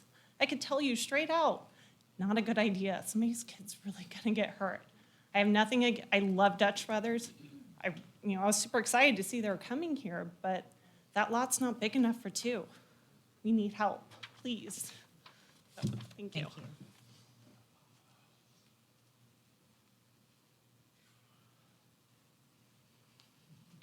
Mr. Mayor, council, folks, I wasn't actually going to plan to speak today. I live actually right on the same cul-de-sac as Erica, who just spoke. I'm sorry? Name and address. Derek please, for Brady, record. 1711 Gardam Lane. Ms. Mayor, I actually met you at the Publix opening there right across the street.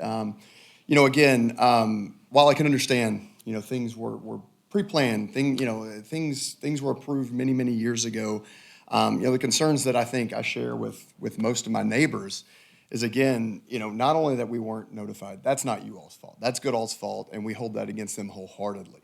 But with that being said, when we do have the traffic issues, when we do have people that children get injured, when we do have folks that are unable, that are 20 minutes late to work because they can't get out of their driveways, when we have, people running into mailboxes, damage to personal property, all things that are going to come. I mean, again, as Erica mentioned, all you got to do is Google Dutch Brothers traffic. That's all you've got to do to know how much of an issue this is going to be. I mean, just to give you an example, just in our cul-de-sac, we had an accident just because someone couldn't see a car when they were backing out. One of our neighbors hit one of their other neighbors' cars just as they were backing out. So again, compile that by 20, 30, 40 times. This is going to be a huge issue, a huge issue. I encourage, if you haven't driven by it sounds like some of you probably have. I mean, there's going to be a parking lot 6 to 8 feet from someone's window where they're going to be trying to watch TV, where they're going to be trying to put their kids to bed. There's going to be, I can imagine, there already are drainage issues over there. With the way that parking lot's going to slope towards that house is going to have even further drainage issues. So again, it's not you all's problem that Goodall didn't notify us, but all we're asking for is some sort of resolution to keep our streets safe, to keep our children safe. My wife is out there in the audience. We just got married. I'm not getting any younger. We're going to have kids very soon, and we anticipated this being a neighborhood where our kids could play freely. Our kids could run down the road and go to their neighbors' houses. We can't do that anymore. We can't do that anymore. It's incredibly disheartening. I mean, we can get into, property value decrease, all these other things, but really at the crux of what we all want to talk about here. And I mean, I know looking out there are probably 40, you heard them, 40 or 50 residents here from Patterson Farms that are concerned, that are worried, that are scared right now for what this is going to do to our neighborhood and do to our safety. So I encourage you, if there's anything we can do to help. I know that zoning, whatever, access roads, whatever we were talking about earlier with planning, is that more important than children's safety? I don't think it is. I really don't think it is. So I encourage each and every one of you, do what you can for us, please, please, before something serious does happen, before someone gets injured. Thank you. Oh, y'all.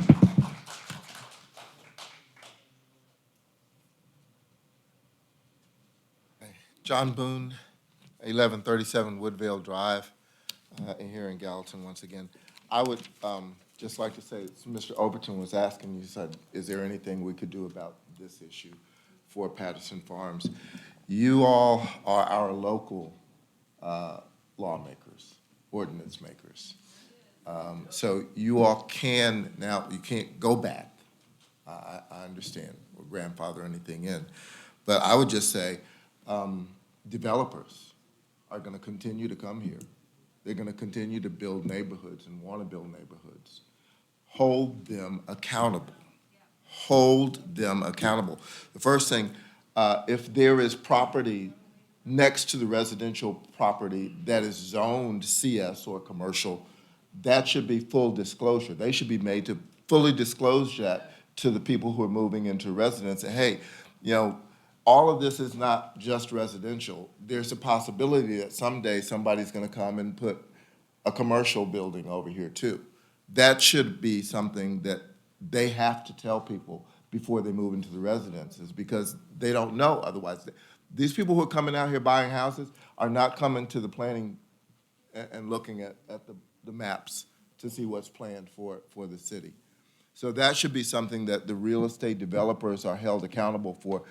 Put fines in place that if they do not, if they're ever found where these people come up and they didn't know about it, and they can come and say, hey, nobody told us, nobody gave us anything that said this was going to happen, that they're held accountable, that they have monetary penalties put in place so that they will not do it. So there are some things that you can do. Now, that wasn't what I came here for this evening. I actually came to say kudos to the city council. because I drove through downtown during the month of February and I saw posters for Black History Month. I appreciated that. That was great. You go through a lot of towns and you do not see that. And so kudos to you all for having that done. At the same time, I was a little upset because I saw the same 5 people over and over and over again. I said, surely there are more than 5 people who've, been good Black American citizens in the United States. I was told, I reached out and I was told that there was a budget issue, that to get multiple signs or more people involved, it would have been much more costly than to have the duplicates of those 5. I understand that. But with some forethought, with some preparation, because we understand, and I'm hoping that you'll continue to do so, that you'll continue this, because we know Black History Month comes every year in February. There are some things that we know that happen on an annual basis, so let's plan ahead. There are some that you can be in conjunction with other cities that may not have celebrated this year. And maybe you can go in together and buy multiple and you can, to get the budget within the budget that you need.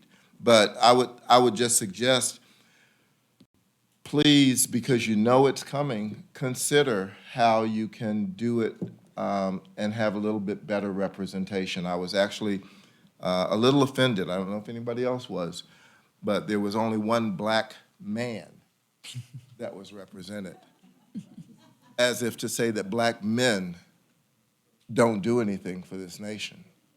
So I felt that was a little emasculating. You had all of these women and Martin Luther King Jr. That was something that was there. But kudos for doing it, because everyone doesn't, and I appreciate that. Other thing was traffic lights. A lot of the traffic lights, you got traffic just standing, and there's nobody coming. And I don't know what that process is. I'm not an engineer with that, but I know in other cities and places that where you have a left turn signal, they have the ability to make that a flashing yellow, so that if there's no traffic, it's a stop sign instead of stop and wait until somebody comes up and triggers the turnover. So that's just some things to consider and study. The food truck permit that we talked about and that was passed, and that was done. I just want people to know from GrillWorks, we applied for our food truck permit. It's been a couple of weeks, and we have not been scheduled to have an inspection.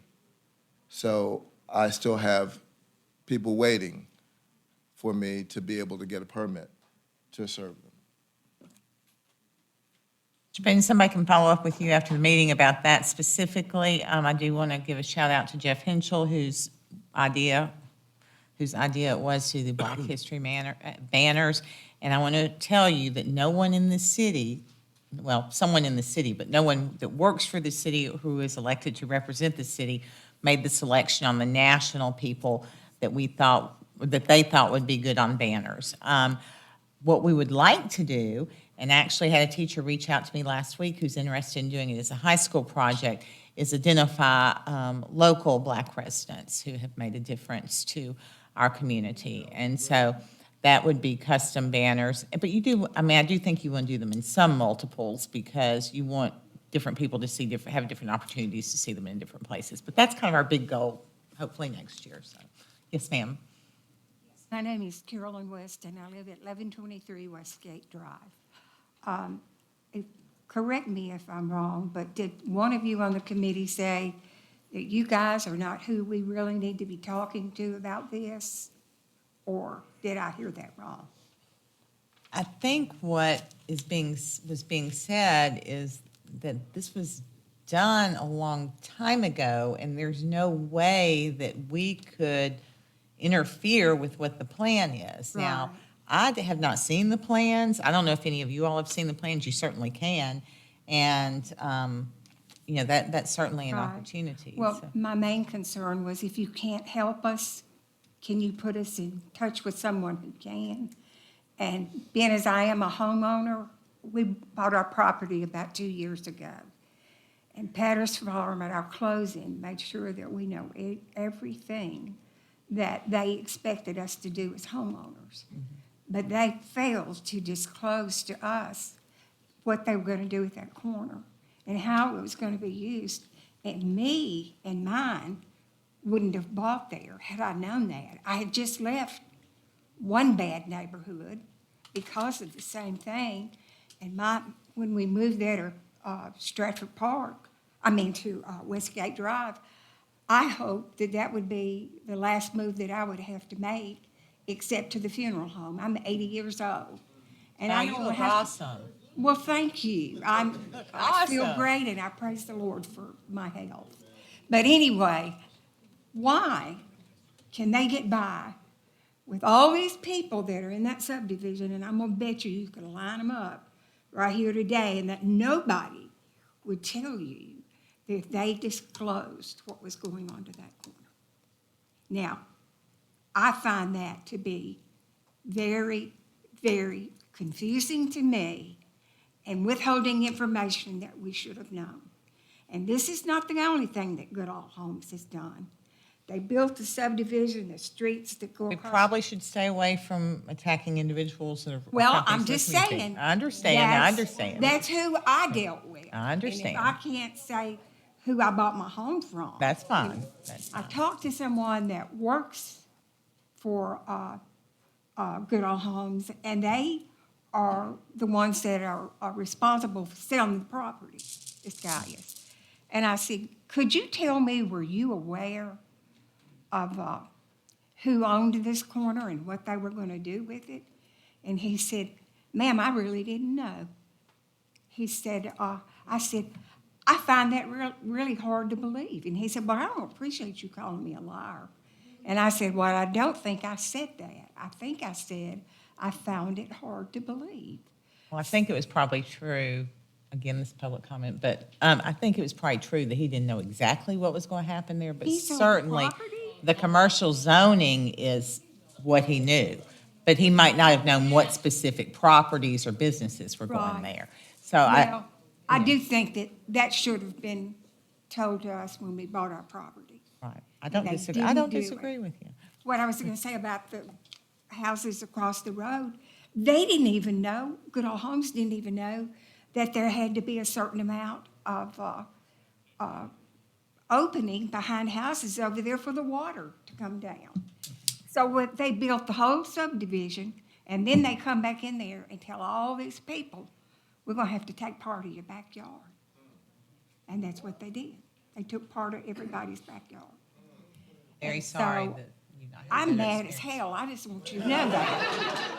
I can understand that. And I'm done. Thank you. And if you can help us, please, I just implore you to. Well, I'm going to certainly speak with our planner and our engineer. Hey, y'all. Y'all, let's keep this order, please. Sir, order, please. We can't conduct business when there's interruptions. I will certainly talk to our engineer and to our planner and see if they could imagine any other alternative scenarios. But I hate to say it, but I think at the end of the day, you're probably looking at a civil issue. And I don't know if Ms. Hamacali would agree with. She can't give a comment. As our attorney, she can't give advice.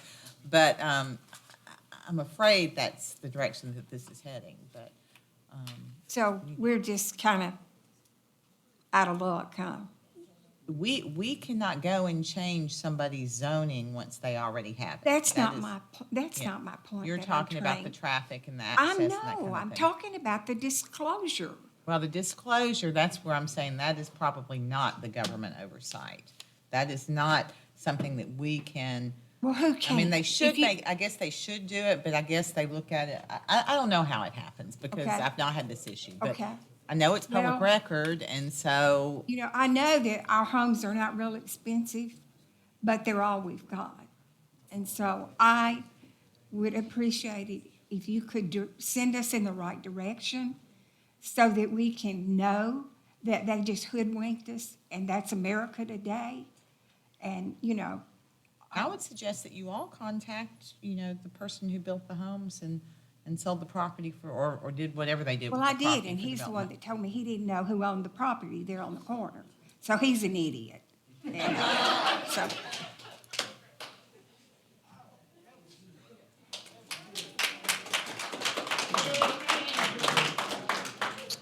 My name is, everybody else said it, so I'm gonna say Pastor Andrew Bolton. I'm as mad as she is, I just can't say it the way she did.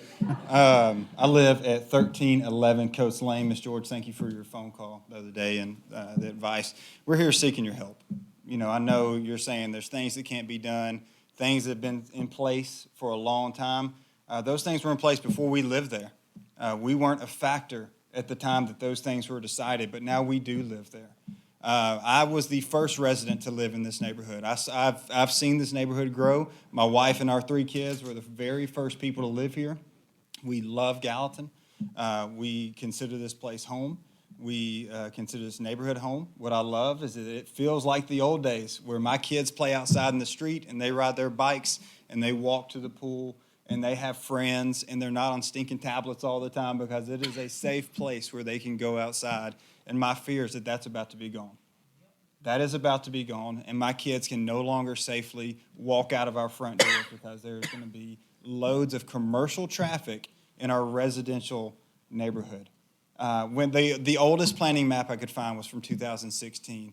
The Tennessean posted an article about Goodall Homes, unsaid developer, building this neighborhood. And in that planning map, it said the right-of-way was on Clear Lake Meadows. There's a line clearly right-of-way from Clear Lake Meadows to this CS lot. So I'm wondering what has changed since 2016? Why all of a sudden does it have to be on Westgate in our residential area? I have 3 little kids that are in danger now. And as much as I love this city, Mayor Brown, I've been able to work with you on several things through the church, which has been a blast. I've worked at the park, and I love that place. I love this city, but I'm sitting in this seat, and I have city employees shaking their head and scoffing when we're making comments about our concerns. And I'm trying to figure out where is my confidence that you people who represent us are going to do anything for us. I hear about a park that y'all been wanting just a place for kids to play for years. And I have zero confidence right now in the city that I love is going to do anything for us. I'm getting no answers from anybody here. Well, our engineer is not here tonight. I certainly cannot advise you legally. I'm trying to tell you what we know that we know or what we don't know that we don't know. But I'm afraid that your gripe is going to be with your Okay, the property may I ask you developer. another question? Mm-hmm. Okay, so if this is coming, which it sounds like it is, if the commercial entrance to 2 high-traffic commercial properties are going to be on our tiny residential streets, what is the city going to do to protect my kids? What are you going to do to Well, keep my I think kids the safe? engineering certainly can work with the traffic calming concerns, and they have a process through which to do that. I wish Nick Tuttle were here tonight, but he's not. I don't know if, Mr. Wagner, if you'd feel like you had information that you could communicate to him afterwards. He's been shaking his head, so I'm not sure what But honestly, I do not have any answers for you. I have not even seen this I understand. plan. I understand this is So, new information. Yeah. We're Thank you. coming to you Thank for help. Right. And with this new information, there's now a responsibility to And do I- something with it. Well, and I'm trying to manage understand. expectations because. I understand. We don't get to be king and queen. We we understand. have to work within the parameters that we are charged with, so. Yes, okay. Thank you for your time.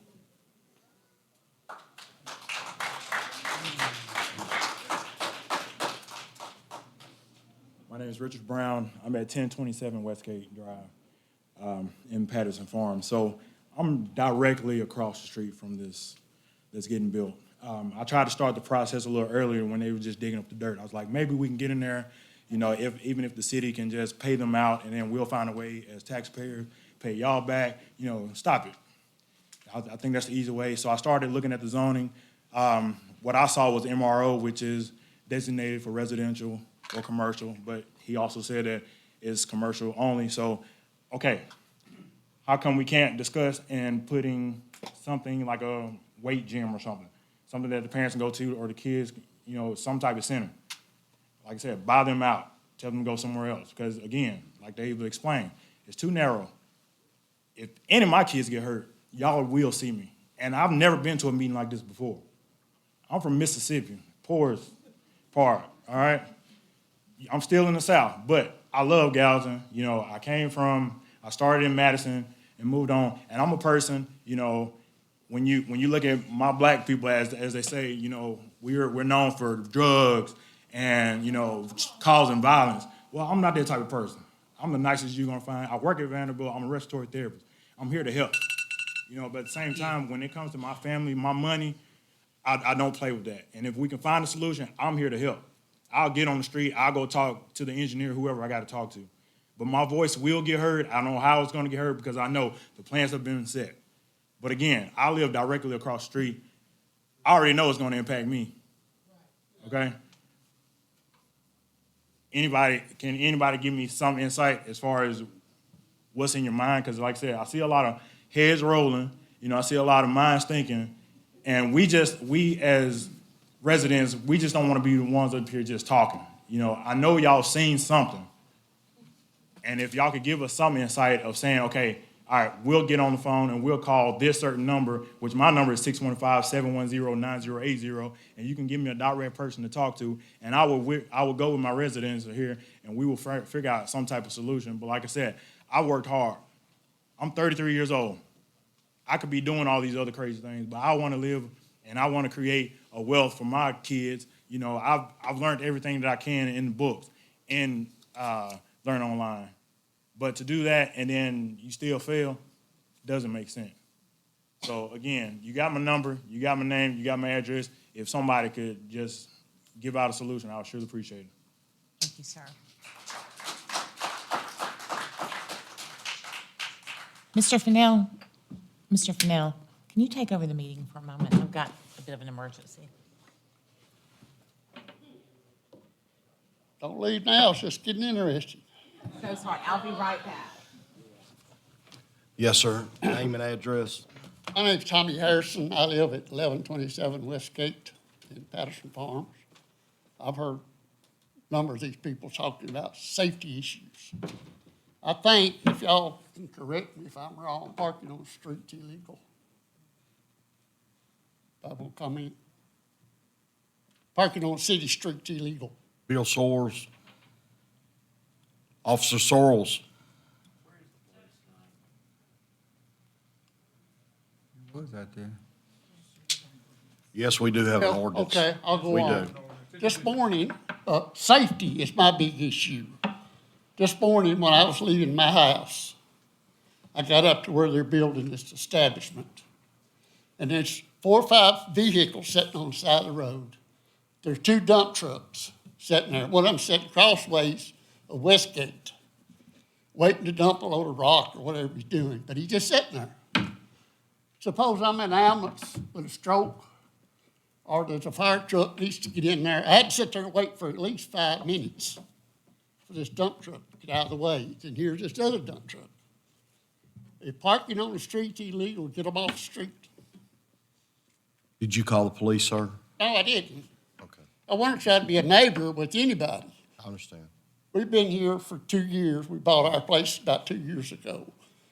No person at Goodall Farms mentioned to us, my wife and I, that it was on commercial. Not the first one. We looked at probably 10 or 12 different lots before we decided over 4, 5, 6 visits.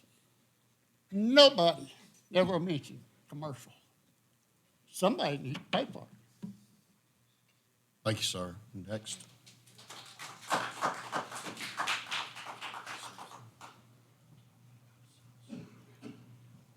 I'm Farrell. I live at 1127 Westgate with Tommy.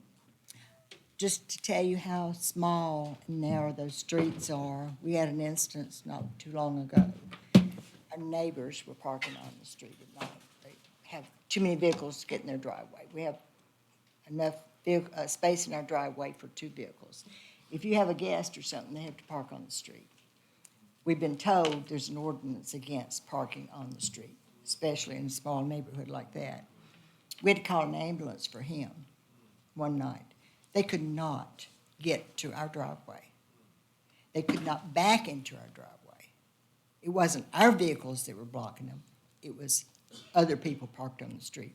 So with the fire department and EMT, EMS, whatever they are, at the end of Clear Lake and Nichols Lane, if they have to get into our neighborhood, it's going to be impossible. I don't know where the overflow of people trying to go through the drive-through for the coffee shop or for the restaurant, whatever it is, hamburger joint.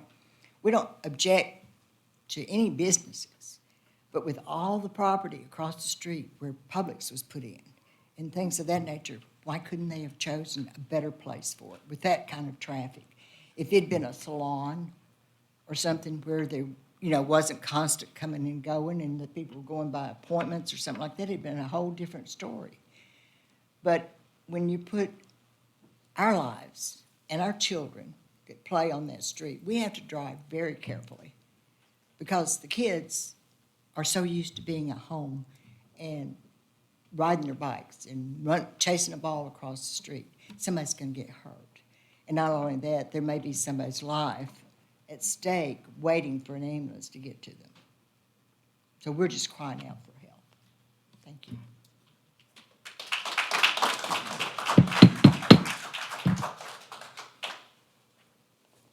Good evening. My name is Bridget Oquindo. I live across the street from Patterson Farms at 1018 Tucker Place.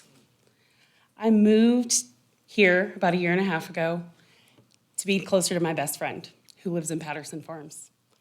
I personally am kind of excited at the thought of having a fun coffee shop and a nice little hamburger joint so that I can run across the street to go and grab something.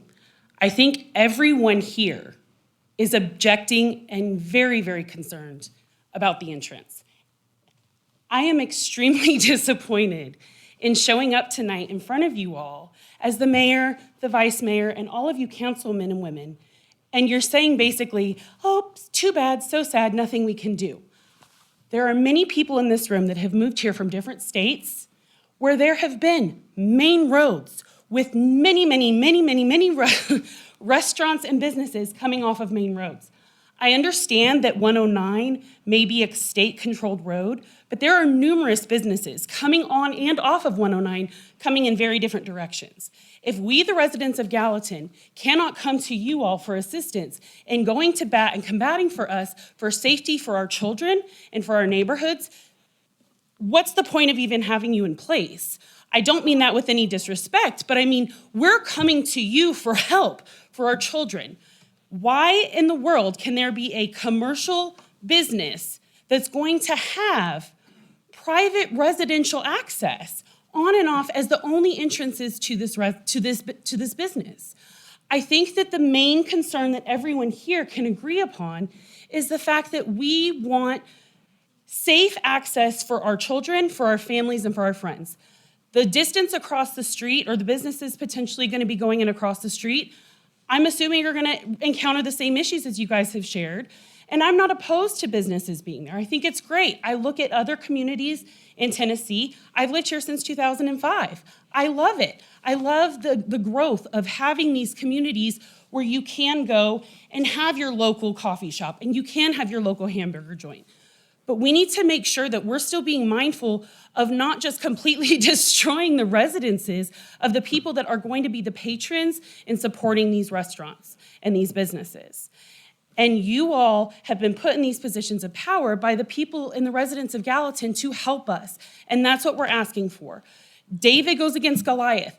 We're the David. You guys are with us. We need you to be with us to help battle and figure out what the next steps need to do. Even if you can't do it, we put you here because we believed that you could help us get to the next step in any project that we come together with. And I understand that not everybody's going to always be completely in agreement on every aspect of this, but to automatically have your mind shut down to, well, too bad, so sad, there's no possibility, that's not true, because How long has 109 been there? There are tons and tons of other businesses coming on and off.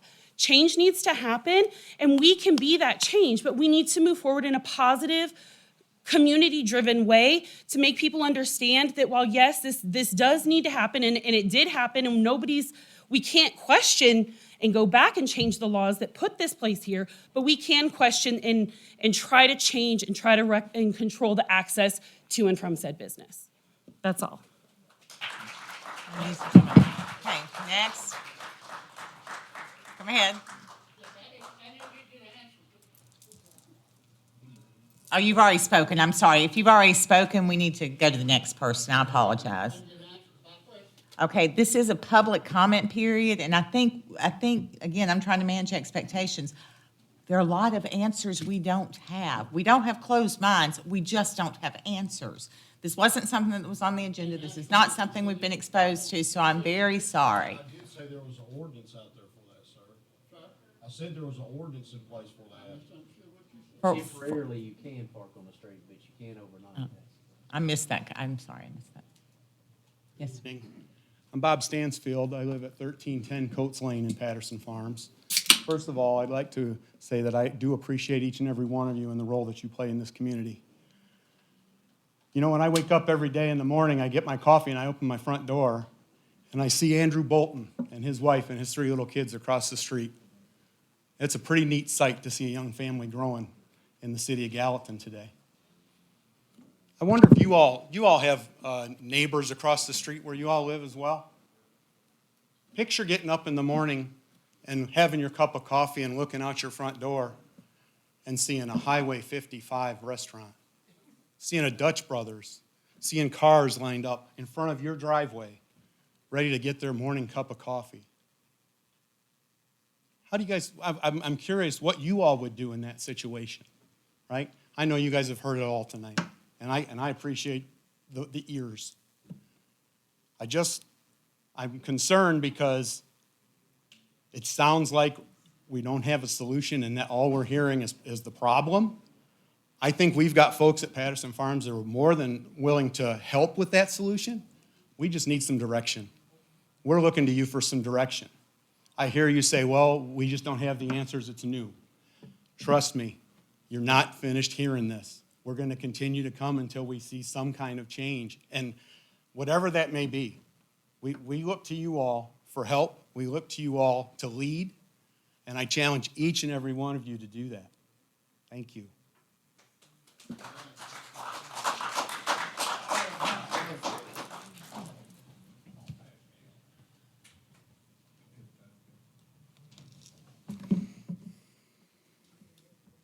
Pascal Jovens, 1335 Longwood Park.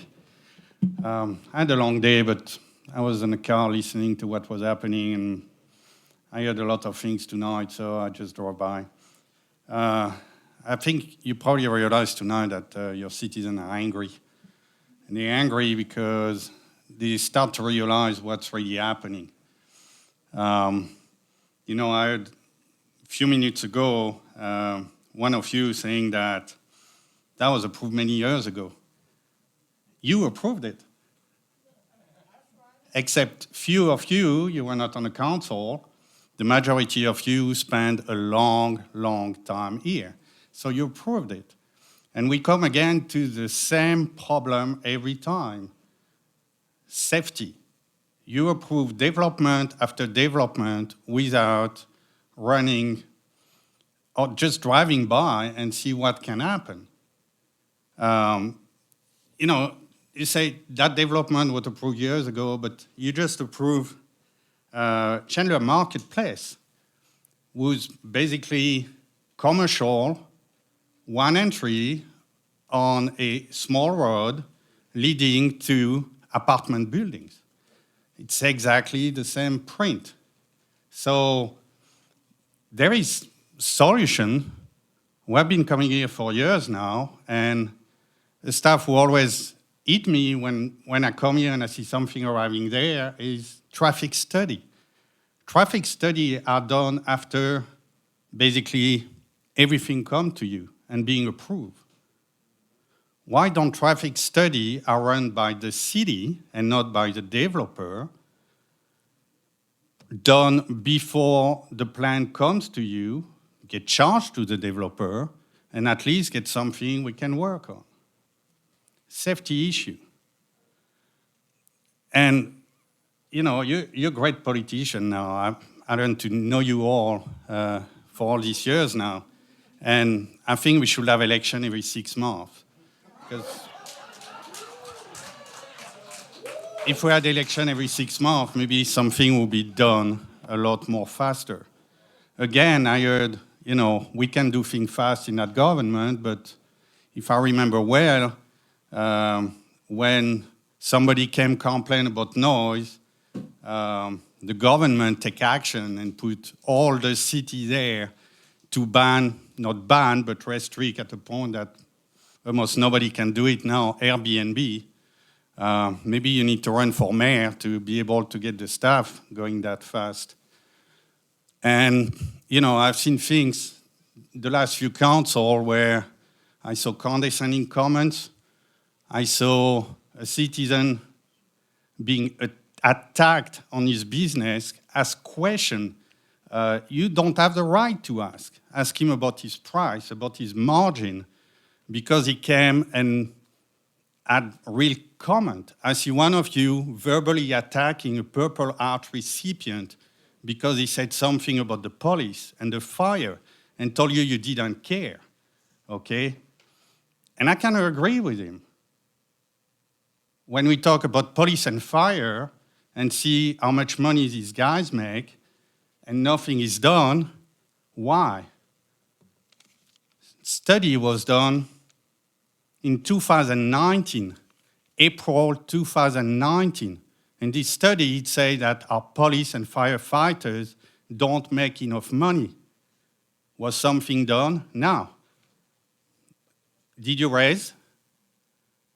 Yeah. You raised this year, 3 years later. The police actually happened last year. The fire did not, because it showed that we were middle of the market. So we did not do the fire. This year. So we have do done- another study, spend This year, again. we have done a temporary increase away Yes, from the ma'am. case studies. I know that because I've been in this, sitting there in the audience every Tuesday. And I make sure I don't work on Tuesday so I can come here. I was in Portland this morning, so I made sure I came for that.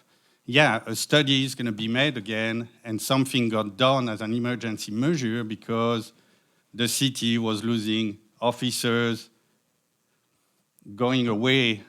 How many officers we lose this year on the police force? A lot.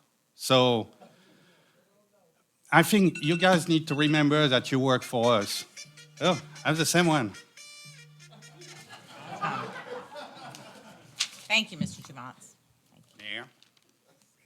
Yeah. Anyone else wishing to speak under public comment on non-agenda related items? Mr. Brinkley.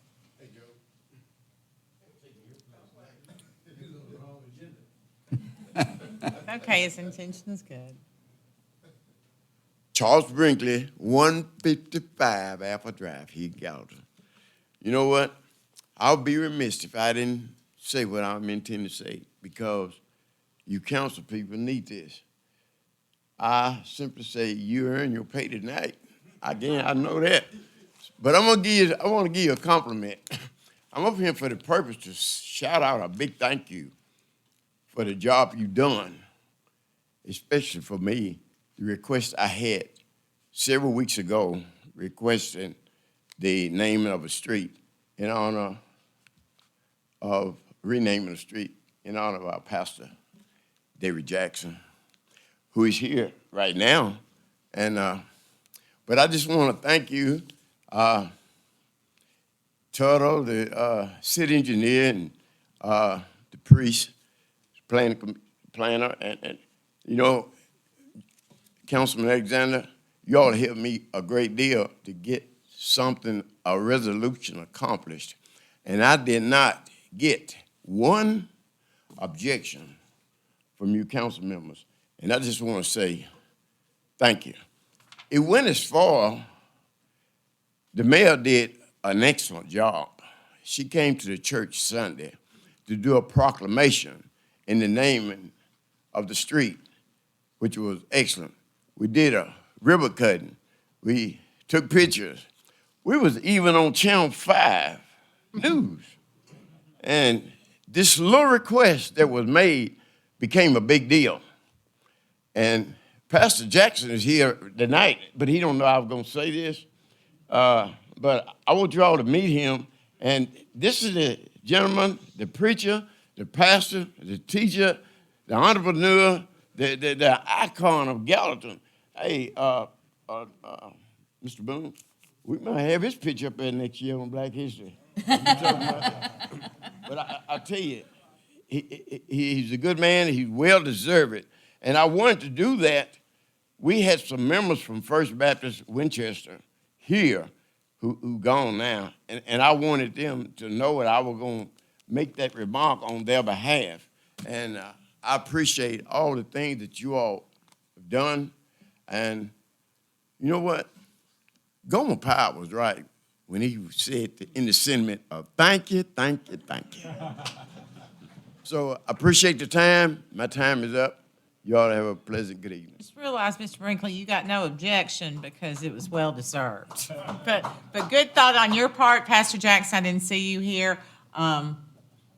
Congratulations again. In case you didn't know, there's a street over by First Baptist Winchester that has now been renamed Dr. Derek Jackson Way. So congratulations to him. And the coolest thing was we surprised him. So that was awesome. All right, anyone else wishing to speak this evening under public recognition of non-agenda related items?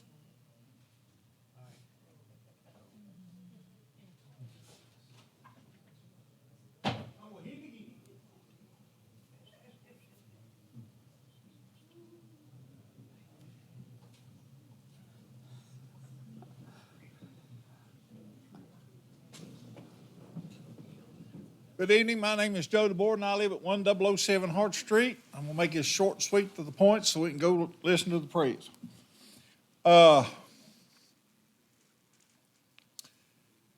We have a situation by which we need to have the building with the restroom at Clearview Park opened by a staff member to maintain that facility to make sure that somebody can go in and pee. That's ridiculous. There's nobody over there. We need to have somebody on staff that does that.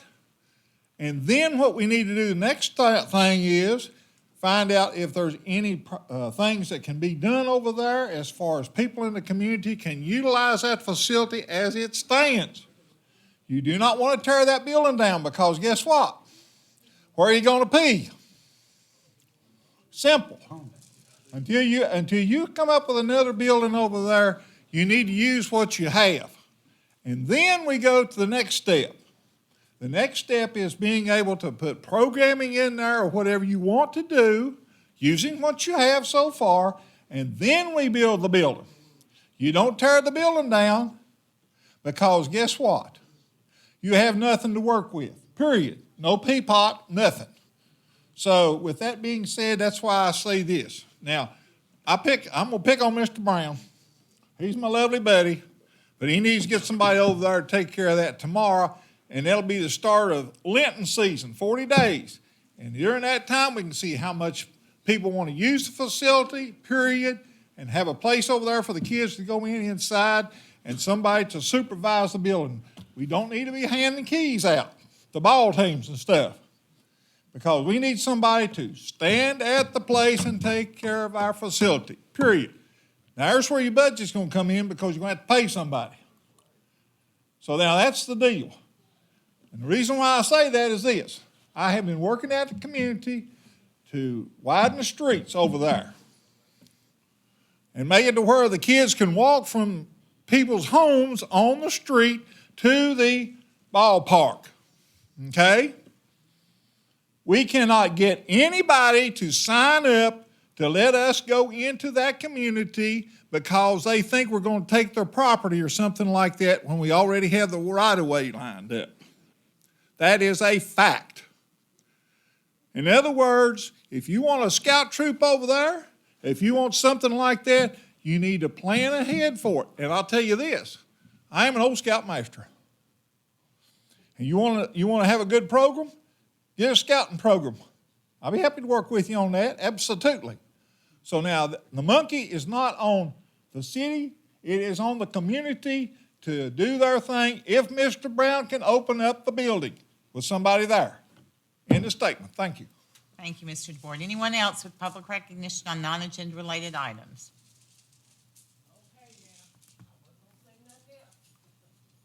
But I'm Angela Boone. I live at 1137 Woodville Drive. Okay. Clearview Park.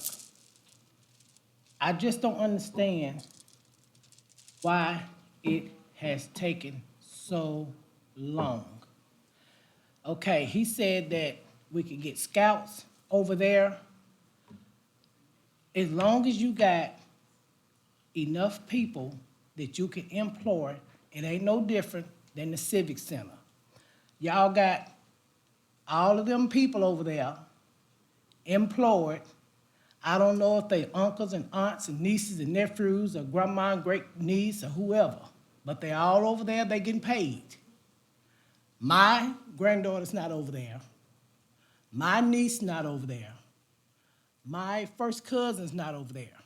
Okay, so if Clearview Park gets up and running, why can't we have some of our people employed and getting paid at 15 years old, 16 years old?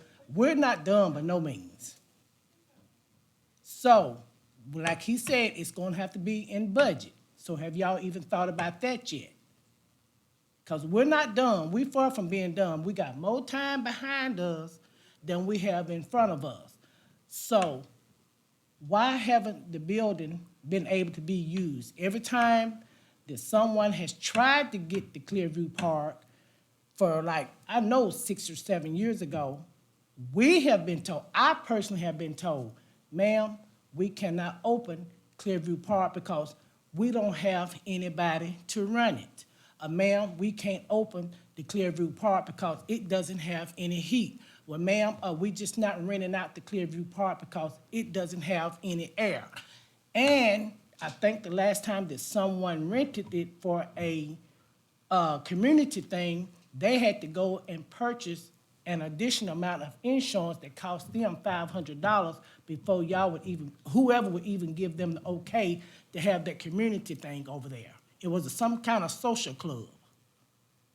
So why is it that if I go to the Civic Center tomorrow and say, hey, I need to use the building for a baby shower next week, I'm gonna get told no? Now, you can rent it. You can rent, I mean, you can rent. Since the when? Civic Center. Because they had stopped that. Well, You can't rent it. That's been, I don't know if y'all know, but that's been like that for I'm 5 trying or to 6 years. what Mr. Now, Brown's can saying, we I'm not- sorry. We cannot rent it.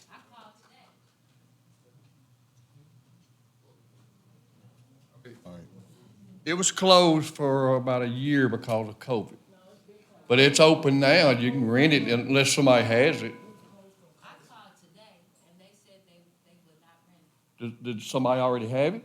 No, they said they're not renting it because of COVID. You cannot get it. I'll get that straight tomorrow. Thank you.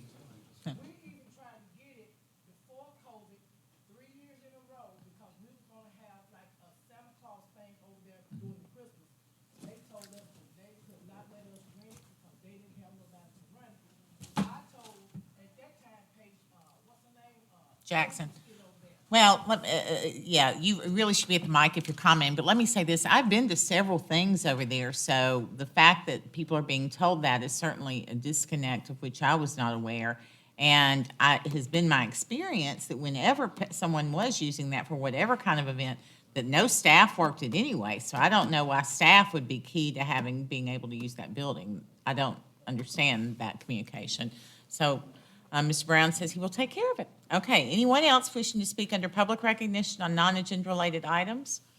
Okay, we're getting to the end of the meeting. This council's going to groan, but I did miss Mayor's comments. I certainly wanted to mention the naming of the street after Pastor Jackson. I wanted to mention Freedom Church's anniversary, and then a couple of events. And I'll go really quickly. The American Red Cross Blood Drive is tomorrow at the Civic Center from 1 to 6 p.m. Sumner County Irish Festival, Bledsoe's Historic Park is 10 a.m. to 3 p.m.